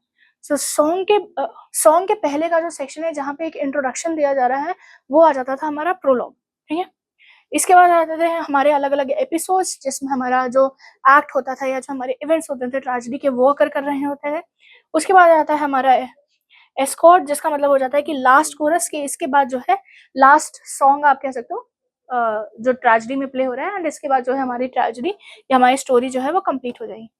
इसके अलावा कोरस या कोरिक सॉन्ग्स अलग अलग आएंगे। तो सबसे पहला आता है पेरोड जो कि एंट्रेंस में प्ले होता है, यानी कि ट्रेजेडी के स्टार्टिंग में प्ले होता है। फिर दूसरा आ जाता है कि स्टैन सिमंस आ जाता है जब स्टोरी के बीच में कोई अकम्पलिशमेंट नहीं हो रही है, बस जो हमारे ट्रेजेडी उसको हल्का सा ब्रेक देना चाह रहे हैं उनके लिए यूज होता है। फिर आ जाता है हमारा कोमस, एंड कोमस जो है ये एक लमेंटेशन सॉन्ग था, जब कुछ बुरा होता था या कुछ मतलब सैड हो गया जिसकी वजह से रोना है तब ये प्ले होता था। एंड ऑब्वियसली लास्ट में हमारा जो एक्सियोट होता था वो आ जाता है जिसमें हमारा ट्रेजेडी जो है वो एंड हो जाते हैं जिसके बाद, ओके। चैप्टर 13 की बात करते हैं। तो चैप्टर 13 में उन्होंने प्लॉट में क्या क्या चीजें नहीं करनी है आपको इसके बारे में बात की है, उन्होंने क्या क्या चीजें अवॉइड करनी है। तो सबसे पहली चीज आपको अवॉइड करनी है या नहीं होनी चाहिए वो आ जाता है कि एक परफेक्टली डिसेंट मैन जिसका ट्रांसफॉर्मेशन हो रहा है जॉय से सौरों में या कुछ भी, आपका कैरेक्टर परफेक्ट नहीं होना चाहिए, 100% नहीं होना चाहिए। ये उन्होंने पॉइंट करने की कोशिश की है कि जो आपका मेन कैरेक्टर होगा वो परफेक्टली डिसेंट नहीं होगा, परफेक्टली अच्छा नहीं होगा। अगर परफेक्टली अच्छा है तो ऑब्वियसली कोई भी ऑडियंस उसे रिलेट नहीं कर पाएगी क्योंकि कोई भी जो है वो परफेक्ट नहीं है, हर किसी की लाइफ में कोई ना कोई कमी है। एंड सिंस कैरेक्टर से रिलेट नहीं कर पाएंगे तो ऑडियंस के अंदर जो है ना पिटी की फीलिंग आएगी, ना ही फेयर की पिटी फेयर की फीलिंग आएगी। वो बस एक एस्टोनिशमेंट में रहेंगे एंड इसी वजह से जो है आप आप अवॉइड करेंगे ऐसा कैरेक्टर चूज करने के लिए जो कि परफेक्टली डिसेंट हो। इसके अलावा आप एक विकेड मैन को भी चूज नहीं करेंगे जो अपनी हार्डशिप से जो है वो हैप्पीनेस फाइंड कर ले रहा है। इसमें भी कोई अप्रोप्रिएट ट्रेजेडी हो नहीं रही है, मतलब वो बुरा इंसान था, उसकी लाइफ में बहुत सारी दुखद चीजें चल रही थी एंड उसके बाद उसे खुशी मिल गई। तो अगेन सेम चीज आ गई कि ना किसी तरीके की फेयर, ना किसी तरीके की पिटी की फीलिंग आई एंड ये कंप्लीटली इन अप्रोप्रिएट ट्रेजेडी हो गई। मे बी एक मोटिवेशनल स्टोरी हो जाए बट ये एक ट्रेजेडी में काउंट नहीं की जा सकती। इसके बाद उन्होंने कहा कि जो कैरेक्टर है उसका ट्रांसफॉर्मेशन आप कंप्लीटली वेल्दी और कंप्लीटली ईविल इंसान से उसका जो है ऐसा मत रखिए कि वो अपनी एडवर्सिटी को झेल रहा है या अपनी एकदम बुरी हालत हो गई है। जो स्टोरी के स्टार्टिंग में बहुत ही ईविल और बहुत ही ताकतवर इंसान था, स्टोरी के एंड आने तक वो पूरी तरीके से कमजोर एंड लाचार इंसान हो गया। ठीक है, ये एक आप कह सकते हो ये एक मॉरल स्टोरी बन सकती है बट ये एक ट्रेजेडी नहीं हो सकती, क्योंकि उस इंसान के साथ कोई ट्रेजेडी नहीं हुई है। ही जस्ट रिसीव्ड व्हाट ही सोड, उसको उसके कर्मों का फल मिला है। ये एक मॉरल स्टोरी है, ये एक ट्रेजेडी नहीं है।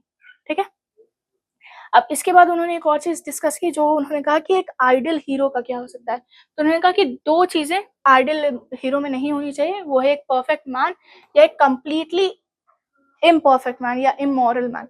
कोई भी चीज कंप्लीटली नहीं होनी चाहिए, एक बैलेंस एवरेज होना चाहिए कि वो अच्छा इंसान है बट उसके अंदर बुराई भी है। ठीक है, एंड इसका एग्जाम्पल जो है सबसे अच्छा आपको मिल जाएगा विलियम शेक्सपियर की ट्रेजेडी है मैकबेथ। सो मैकबेथ बहुत अच्छे वॉरियर थे, बहुत अच्छा कैरेक्टर है बट वो इविल टर्न हुआ है। उसने अपने जो किंग थे उनको मारा है, जिनको उसने अपने घर में बुलाया था। So that is the perfect characteristic for a tragic hero और द आइडियल हीरो एरिस्टोटल की लैंग्वेज में। एंड नॉर्मली ट्रैजिक हीरो को यही कहा जाता है। एंड ये पूरी बात जो है उन्होंने अपनी उसमें चैप्टर 13 में मेंशन की है। नेक्स्ट चीज जो चैप्टर 13 में उन्होंने मेंशन की है वो आ जाती है कि डबल एक्शंस नहीं होने चाहिए। डबल एक्शन का मतलब क्या हो गया कि कोई एक ऐसा इवेंट ना हो जो कि कुछ लोगों के लिए रिवॉर्डिंग हो जाए एंड कुछ लोगों के लिए पनिशमेंट हो जाए। ठीक है, ऐसा कैरेक्टर ऐसा कोई इवेंट नहीं होना चाहिए जो कुछ कैरेक्टर्स के लिए तो बहुत अच्छी बात है, कुछ कैरेक्टर्स के लिए बुरी बात हो जा रही है कि क्योंकि उन्हें पनिश किया जा रहा है। अगर ऐसा कोई एक्शन आ रहा है, ऐसा कोई इवेंट आ रहा है तो उसको आप हटा दीजिए, क्योंकि वो ट्रेजेडी में इंक्लूड नहीं किया जा सकता। इसका एग्जाम्पल अगर आप समझना चाहें तो अगेन आप मैकबेथ से ले सकते हैं कि मैकबेथ जो है किस तरीके से वो बहुत ही ब्रेव था और बहुत ही समझदार था, बट उसकी जो डेथ हुई है, ठीक है, डेथ के टाइम पे वो कम्प्लीटली ईविल भी नहीं था, हम उसको कम्प्लीटली ईविल भी नहीं कह सकते एंड उसकी डेथ से किसी को कोई फायदा नहीं हुआ था। ठीक है, मतलब उसकी डेथ हुई, इसकी वाइफ की डेथ हुई, बट अल्टीमेटली जो है चीजें जो है वो शांत हो गई। एंड इसके अलावा एरिस्टोटल ने कहा कि अगर एक ट्रैजिक स्टोरी है जिसमें कि आप किसी फ्लॉलेस इंसान को ले रहे हैं, किसी परफेक्ट इंसान को ले रहे हैं, तो ये बहुत ही अनकॉमन है एंड इसको जो है हम कह सकते हैं कि ये ट्रैजिक कॉमेडी है, ये कंप्लीट ट्रेजेडी नहीं। सो इतना डिस्कशन हो गया इनके चैप्टर 13 में। अब हम चलते हैं चैप्टर 14 में। तो चैप्टर 14 में अगेन उन्होंने हाईलाइट किया कि एक ट्रेजेडी के लिए हमें जो सबसे ज्यादा इमोशन, सबसे प्रोमिनेंट इमोशन हम ऑडियंस के अंदर आने चाहिए, वो आ जाते हैं हमारे फियर एंड इसको उन्होंने कहा स्पेक्टिकल, यानी कि जो हमारे देखने वाले हैं उनके अंदर जो है मिजरी या क्लैमिटी की वजह से या किसी भी चीज की वजह से एक या तो डर की भावना आ जाए कि अरे ये क्या हो रहा है, या तो उनके अंदर जो है पिटी यानी कि दया की भावना आ जाए कि अरे इसके साथ ये हो गया। सो वही चीज आ जाए। ओडिपस जो है वो एक ट्रैजिक स्टोरी है, क्योंकि ओडिपस के साथ क्या क्या चीजें हुई हैं। लाइक स्टोरी के क्लाइमेक्स में कितनी बुरी हालत हो गई उसकी, कि जिस चीज को वो थ्रू आउट अवॉइड कर रहा था, जिस चीज की वजह से उसने अपना घर छोड़ा, अपने माँ बाप छोड़े, अपने किंगडम को छोड़ दिया, अल्टीमेटली वही चीज हो गई, क्योंकि जिनको उसने छोड़ा था वो उसके अडॉप्टिव पेरेंट्स थे। एंड अगर वो अपने अडॉप्टिव पेरेंट्स के साथ रहता तो शायद उसने अपने पापा को नहीं मारा होता, अपनी मदर के साथ शादी नहीं की होती। ठीक है, सो ये एक चीज ओडिपस द किंग को की स्टोरी को जो है वो बहुत ही ट्रैजिक बना देती है। ओके, तो इतना डिस्कशन एरिस्टोटल ने रखा अपने चैप्टर 14 में। चैप्टर 15 की जब हम बात करते हैं तो चैप्टर 15 में उन्होंने कहा कि अगर हमें गुडनेस रखनी है या एक अच्छाई रखनी है तो हम वो रख सकते हैं, हम जरूरी नहीं कि हम उसको पूरी तरीके से इविल बनाए। एक कॉम्प्लेक्स कैरेक्टर बनाना है, हमें एक एक ऐसा कैरेक्टर बनाना है जो कि एवरेज हो, जो कि नॉर्मल लोग जो है उससे रिलेट कर सकें। तो अपनी ही बात को उन्होंने फिर से रिपीट किया यहाँ पे कि ये बहुत ही ज़रूरी है कि स्टोरी में जो है वो अटर अपोज ना हो ईविल के, पूरी तरीके से अपोज ना हो, थोड़ा बहुत हो सकता है, एंड एक गुड पर्पस हो इंसान के अंदर, तो वो थोड़ी बहुत गुडनेस तो दिखाए ही। ज़रूरी नहीं है कि उसका कोई भी क्लास हो, ठीक है? वो एक स्लेव भी हो सकता है, वो एक वुमन भी हो सकता है, बट एक चीज़ रहनी चाहिए कि उसमें एक अच्छाई कम से कम होनी चाहिए, वो पूरी तरीके से बुरा नहीं हो सकता, ठीक है? इसके एग्ज़ाम्पल्स एरिस्टोटल ने अपनी बुक में देने की कोशिश की है, बट जो एग्ज़ाम्पल्स एरिस्टोटल ने दिए हैं, ठीक है? वो कहीं न कहीं खो गए हैं, वो एग्ज़ाम्पल्स हमारे पास है नहीं। तो हम मॉडर्न एग्ज़ाम्पल ही ले सकते हैं, जो कि हमारा आ जाता है मैकबेथ, ठीक है? अब मैकबेथ भले ही उन्होंने मतलब अपने किंग को मार दिया, अपने हो जो उनका गेस्ट आया था उन्होंने उसको मार दिया, बट मैकबेथ के अंदर ख़ास बात भी थी। मैकबेथ बहुत ज़्यादा ब्रेव थे, ठीक है? एक अनवेवरी इंसान थे, एंड वो थोड़े से इविल थे, एंड वो भी इविल नहीं, वो बस वर्च्यूज़ के बिना थे। लाइक उन्हें एक सेंस नहीं था, वो लोगों की बातों में आ गए। पहले वो 3 विचेस की बातों में आ गए, एंड उसके बाद वो अपनी वाइफ की बातों में आ गए, ठीक है? एंड इसी वज़ह से मैकबेथ जो है परफेक्ट ट्रेजिक कैरेक्टर बन जाते हैं।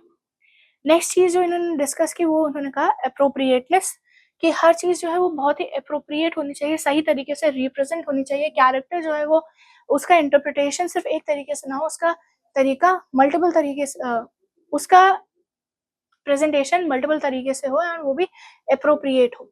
एंड इसमें भी उन्होंने सिंपल से कहा कि जिसका जो कैरेक्टर है वो वही प्ले करे। लाइक अगर आप एक मैन हैं तो आप एक आदमी की तरह बिहेव करें, अगर कैरेक्टर जो है वो एक मैन का कैरेक्टर है तो वो एक आदमी की तरह बिहेव करे, वो औरतों की तरह बिहेव ना करे, वो एक लेडी की तरह बिहेव ना करे। एंड वहीं पे अगर एक लेडी है, एक वुमन है, तो वो लेडी की तरह बिहेव करे, एंड वो मैनली बिहेवियर से मैनली कैरेक्टर्स, वो हल्के-फुल्के मैनली कैरेक्टर्स शो कर सकती है, बट वो कभी भी पूरी तरीके से एक मैनली बिहेवियर नहीं ले सकती। जैसे मैकबेथ का ही एग्ज़ाम्पल हम ले लेते हैं। मैकबेथ में क्या था कि मैकबेथ की जो वाइफ़ थी वो एक जैसे एक आदमी एम्बिशियस होता है, एक आदमी पावर हंग्री होता है, वो वैसे पावर हंग्री थी। बट वो अपने हस्बैंड को सँभालना भी चाहती थी। वो अपने बच्चे को भी सँभालना चाहती थी। सो इस तरीके से वो उनके अंदर वुमेनली ट्रेट्स ज़्यादा थे, मैनली ट्रेट्स कम थे। सो इस तरीके से आप बैलेंस कर सकते हैं। आप पूरी तरीके से एक मैनली ट्रेट एक वुमेन के अंदर नहीं डाल सकते, एंड एक मैन के अंदर वुमेनली ट्रेट्स नहीं डाल सकते, एंड वुमेन के अंदर जो है वो मैनली ट्रेट्स बिल्कुल नहीं डाल सकते। नेक्स्ट चीज़ जो उन्होंने अपने चैप्टर में डिस्कस की वो आ जाती है ट्रुथ टू लाइफ या रियलिटी। रियलिटी को इन्होंने, ये बात सही है कि अगर हम पोएट्री कर रहे हैं या हम ट्रेजेडी लिख रहे हैं तो वो हमारी रियलिटी से थोड़ा दूर रहेगा, वो एक्चुअल रियलिटी नहीं रहेगी, ठीक है? इमिटेशन रहेगा रियलिटी का।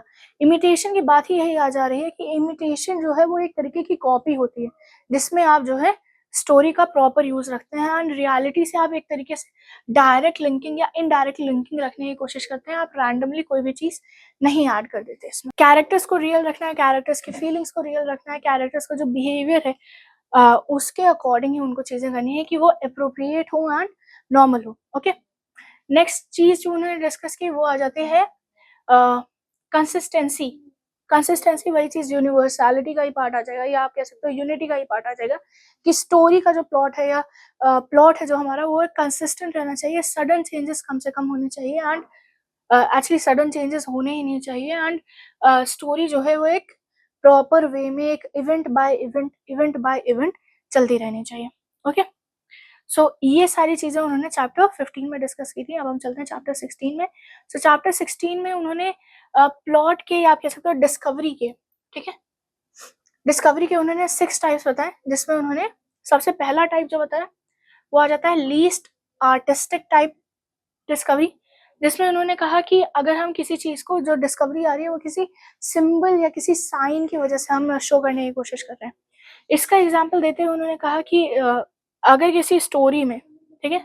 इसका एग्ज़ाम्पल उन्होंने दिया उलिसेस की स्टोरी में, जिसमें जो डिस्कवरी थी वो तब होती है जब सबके सामने जो है उलिसेस की जो थाइस पे एक स्कार था वो सबके सामने आ जाता है, तब सच रिवील होता है। तो इसको उन्होंने सबसे लीस्ट आर्टिस्टिक माना है कि एक सिंबल के थ्रू कई स्टोरीज़ में होता है, जो पुरानी जितनी हमारी मूवीज़ थी उसमें होता था कि हीरो के पास एक लॉकेट होता था जो एक अपनी माँ को दिखाता था, तो माँ पहचान जाती थी कि अरे! ये तो मेरा खोया हुआ बेटा है। सो अगर इस तरीके का प्लॉट बन रहा है जिसमें आप किसी साइन या किसी सिंबल या किसी आर्टिफैक्ट को जो है आप डिस्कवरी बना रहे हैं जिसकी वजह से स्टोरी आगे अनरावल होगी, अगर ऐसा कुछ हो रहा है तो उसको उन्होंने लीस्ट अट्रैक्टिव लीस्ट आर्टिस्टिक माना है। नेक्स्ट टाइप जो इन्होंने बोला वो आ जाता है आर्बिटरी डिस्कवरी। आर्बिटरी डिस्कवरी इन्होंने कहा कि जब किसी चीज का प्रॉपर या एक आप कह सकते हो कि टेक्सचुअल बेसिस पे कोई नेचुरल तरीके से नहीं हुआ, एक सडन तरीके से चीजें आ गई हैं, अगर ऐसा कुछ आ रहा है, डिस्कवरी जो है वो सडनली आ गई है, या कोई एक प्रॉपर इंट्रोडक्शन नहीं है, किसी चीज का कुछ नहीं है एंड सडनली हो गया, अच्छा ठीक है ये ऐसा है, लॉजिक कम आ रहा है एंड वो बस स्टोरी में आ जा रहा है डिस्कवरी, उसको उन्होंने कह दिया कि वो आर्बिटरी डिस्कवरी है। नेक्स्ट उन्होंने कहा कि डिस्कवरी थ्रू मेमोरी। अगर किसी चीज को आप याद करके या किसी चीज की किसी इवेंट को याद करके आपके सामने डिस्कवरी आ रही है, या आपके सामने जो आपका क्लाइमेक्स है, जो मेन स्टोरी है वो आपके सामने आ रही है, उसको हम कहेंगे वो डिस्कवरी थ्रू मेमोरी, कि आपने अपने पास्ट मेमोरी से जो है कैरेक्टर का कुछ याद किया एंड उसकी वजह से आपको चीजें याद आ गई। इसका एग्जाम्पल वैसे तो बुक में मेंशन नहीं है, आप समझने के लिए यूज कर सकते हैं कि जब रामायण में हनुमान जी अपनी ताकतों को पूरी तरीके से भूल रहे थे, तब जामवंत जी ने उनको याद दिलाया था कि वो उन्हें कौन कौन से वरदान है, और जैसे ही जामवंत जी ने उनको याद दिलाया, हनुमान जी को सारी चीजें याद आ गई एंड उसके बाद उनके पास उनकी पूरी शक्तियां आ गई थी। तो इसमें जो है जामवंत जी ने भी अपने मतलब जो उनकी यादें थी, उनकी जो मेमोरी थी हनुमान जी के लिए, उनके पास जो हनुमान जी की नॉलेज थी, उसके थ्रू उन्होंने हनुमान जी को याद दिलाया एंड हनुमान जी को जामवंत जी की बात सुन के उनको उनकी शक्तियां वापस याद आ गई, उनकी उनकी मेमोरी वापस आ गई एंड उसके बाद उन्होंने अपने पास को एक्सेस कर लिया था। ठीक है, सो ये आपका एग्जाम्पल हो जाता है डिस्कवरी थ्रू मेमोरीज का। नेक्स्ट जो उन्होंने डिस्कवरी बताई वो उन्होंने कहा कि ये रीजन के थ्रू होती है, कि आपके पास बहुत सारे प्लॉट्स रखे हुए हैं, बहुत सारी चीजें रखी हुई हैं, जिससे आप एक रीजन, एक लॉजिकल कंडीशन बना ले रहे हैं एंड उसकी वजह से आप डिस्कवरी अटेन कर ले रहे हैं। इसके बाद नेक्स्ट उन्होंने कहा कि जब डिस्कवरी हो रही है अनक्लियर रीजनिंग से, मतलब एक एम्बिगुअस डिस्कवरी हो रही है, कोई इलॉजिकल चीज है जिसकी वजह से आप मतलब रैंडमली चीजें आकर हुई हैं और आपने उसको मान लिया कि ये चीज ऐसी है, तो ये आपका हो जाता है डिस्कवरी थ्रू अनक्लियर रीजनिंग। इसके एग्जाम्पल एरिस्टोटल ने अपनी बुक में दिए हैं, बट जिन स्टोरीज का उन्होंने रेफरेंस लिया है वो स्टोरीज इस समय एग्जिस्ट नहीं करती, तो हमारे पास इसका ऐसा सभी कोई एग्जाम्पल। नेक्स्ट चलते हैं, तो डिस्कवरी आउट ऑफ एक्शन। अब किसी एक्शन की वजह से हमें डिस्कवरी पता चल जाए या जो ट्रुथ है वो हमारे कैरेक्टर के सामने आ जाए, उसको हम कह देंगे डिस्कवरी थ्रू एक्शन। अब इसका एग्जाम्पल आपकी यूनिट 2 की बुक फिर से हो जाएगी, ओडिपस द किंग। अब ओडिपस को वैसे तो उसको सच नहीं पता था, बट जब ओडिपस ने सबको बुलाया, मैसेंजर्स को बुलाया, मैसेंजर्स को फोर्स किया, ठीक है, तब जाके उनको पता चला कि एक्चुअल ट्रुथ क्या था। सो ऐसा एग्जाम्पल हो जाएगा, या ऐसी जब एक कंडीशन आएगी उसको हम कह देंगे डिस्कवरी थ्रू एक्शन। एंड इसी के साथ जो है आपका चैप्टर कंप्लीट होता है। अब हम चलते हैं चैप्टर 17 पे। तो चैप्टर 17 में उन्होंने डिस्कस किया कि एक मतलब अगर आप एक ट्रेजेडी लिखना चाह रहे हैं तो आप क्या किन किन चीजों का ध्यान रखेंगे। तो सबसे पहला जाता है विजुअलाइजेशन ऑफ एक्शन। सो जो भी चीज आप ट्रेजेडी में, जो भी इवेंट आप मेंशन करना चाह रहे हैं, जो भी एक्ट आप अपने ट्रेजेडी में मेंशन करना चाह रहे हैं, आपको उसको बहुत अच्छे से विजुअलाइज करना पड़ेगा, बहुत अच्छे से इमेजिन कर लेना पड़ेगा कि क्या क्या चीजें किस तरीके से होंगी। एक प्रॉपर आप कह सकते हो स्टोरी आपके माइंड में रेडी होनी चाहिए, ठीक है, तभी आप विजुअलाइज करके एक अच्छी ट्रेजेडी बना पाओगे। ओके, नेक्स्ट चीज जो उन्होंने डिस्कस की वो आ जाती है experience the very emotion represented by the poet. अब दूसरी चीज, पोएट का जो भी फीलिंग्स जो है ट्रेजेडी में एक्सप्रेस हो रही हैं, वो पोएट का फील करना बहुत ज्यादा जरूरी है, यानी कि राइटर का फील करना बहुत ज्यादा जरूरी है, तभी वो उन फीलिंग्स को प्रोमिनेंट तरीके से दिखा पाएगा। अगर वो खुद नहीं फील करेगा तो वो एक इम्प्रॉपर तरीके से दिखाएगा, जो कि ऑडियंस में वो फीलिंग डेवलप नहीं कर पाएगी। ठीक है, सो सिंपल सा लॉजिक इन्होंने दिया कि अगर आप एक अच्छा ट्रेजेडी लिखना चाह रहे हैं, पोएट को वो फीलिंग्स फील करनी पड़ेंगी ताकि ऑडियंस वो फीलिंग्स फील कर सके। नेक्स्ट चीज जो उन्होंने कही वो आ जाती है मेक एन आउटलाइन। सो ये चीज मैंने आप फर्स्ट वाली की तरह है कि पूरी जो स्टोरी है उसका एक स्ट्रक्चर रेडी कर लीजिए कि किस तरीके से क्या क्या चीजें होंगी। एक आप कह सकते हैं कि एक फ्लो चार्ट या कुछ टाइप का बना लीजिए, एक आउटलाइनिंग रेडी कर लीजिए अपने मेन ट्रेजेडी की, कौन कौन से एपिसोड्स आएंगे, कैसे कैसे एपिसोड्स आएंगे, क्या क्या चीजें इसमें आकर करेंगी। ओके, एंड सबसे बड़ा डिसीजन आप डिसाइड कर लीजिए कि आपके जो कैरेक्टर्स हैं या जो आपका ड्रामा है या आपकी जो ट्रेजेडी वो किस तरीके की रहेगी। वो एक फिक्शनल रहेगी, मिथोलॉजी पे बेस्ड रहेगी, या एक हिस्ट्री पे बेस्ड ट्रेजेडी रहेगी। तो ये एक स्ट्रक्चर आप बेसिक रेडी कर लीजिए कि थीम क्या रहेगा उसका, कौन सा जेनर में वो रहेगी, कौन से टाइम पीरियड में रहेगी, एक प्रॉपर आप अपने कैरेक्टर्स के कौन-कौन से रहेंगे, ये सारी चीज़ें हम एक आउटलाइन व्यू में ले लीजिए। ओके, इसके बाद आपके कोर्स में चैप्टर 17 के बाद जो है चैप्टर 23 है, तो हम चैप्टर 23 को डिस्कस करेंगे। 18, 19, 20, 21, 22 आपके कोर्स में नहीं, तो हम उन्हें डिस्कस नहीं करेंगे। ओके, चैप्टर 23 में उन्होंने कहा कि जो ट्रेजेडी का स्ट्रक्चर है वो ड्रामा के स्ट्रक्चर की तरह होना चाहिए। एक सिमिलैरिटी ड्रॉ की ट्रेजेडी या पोएट्री में और एक ड्रामा में। तो इसके लिए उन्होंने क्या-क्या किया? इसके लिए उन्होंने कहा कि एपिक या जो भी हमारी नैरेटिव पोएम है, वो ट्रेजेडी की तरह बन रही है एंड ट्रेजेडी में हम लोग जो है एक्शंस को मिमिक करते हैं। लाइक ड्रामा में यूजुअली हम एक्शंस को मिमिक करते हैं, व्हेयरएज़ एपिक में या पोएट्री में जो है हम स्टोरी टेलिंग कर रहे होते हैं। रामायण जब आप रीड करोगे तो आपको एक स्टोरी बताई गई है, एक्शंस के बारे में ऐसा डिटेल नहीं दी गई है। सो इसी के साथ उन्होंने कई सारे पैरेलल्स ड्रॉ कर दिए ट्रेजेडी और एपिक पोएट्री में।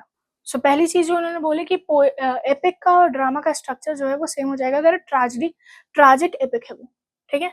इसके बाद उन्होंने कहा कि स्टोरी का जो लिखने का तरीका होगा उसमें हम ड्रामेटिक डिवाइसेस बहुत सारे यूज़ कर रहे होंगे। एपिक की जब हम बात कर रहे होंगे तो एक सिंगल एक्शन या कोहेसिव टेल रहेगी हमारी, एक बेसिक इवेंट से स्टार्ट होके एक कोहेसिव यूनिट वो बनेगी, ठीक है? ऑर्गेनिक यूनिट रहेगी, beginning, middle, and proper structure रहेगा, ठीक है? और इसका सबसे अच्छा एग्जांपल होमर की जितनी किताबें हैं, आपके कोर्स में इलियाड है, आप उसको ले सकते हैं कि किस तरीके से इलियाड ने अपनी चीज़ों को जो है वो अपनी स्टोरी में पॉइंट आउट किया है। ओके, एंड इसी चीज़ की बात करते हुए उन्होंने होमर की जो 2 एपिक्स थी उसको उन्होंने हाइलाइट किया। द इलियाड की बात की कि द इलियाड जो है वो किस तरीके से एक बहुत अच्छी ड्रामेटिक एपिक पोएम है। ओके, सो स्टूडेंट्स इसी के साथ हमारी वीडियो खत्म होती है। अगर आपको वीडियो अच्छी लगी हो तो वीडियो को लाइक कर दीजिएगा। कोई डाउट, कोई क्वेश्चन, कोई सजेशन आता है तो आप कमेंट बॉक्स में कमेंट कर सकते हैं। चैनल को सब्सक्राइब कर लीजिएगा क्योंकि ऐसा कंटेंट आपको और मिलता रहेगा।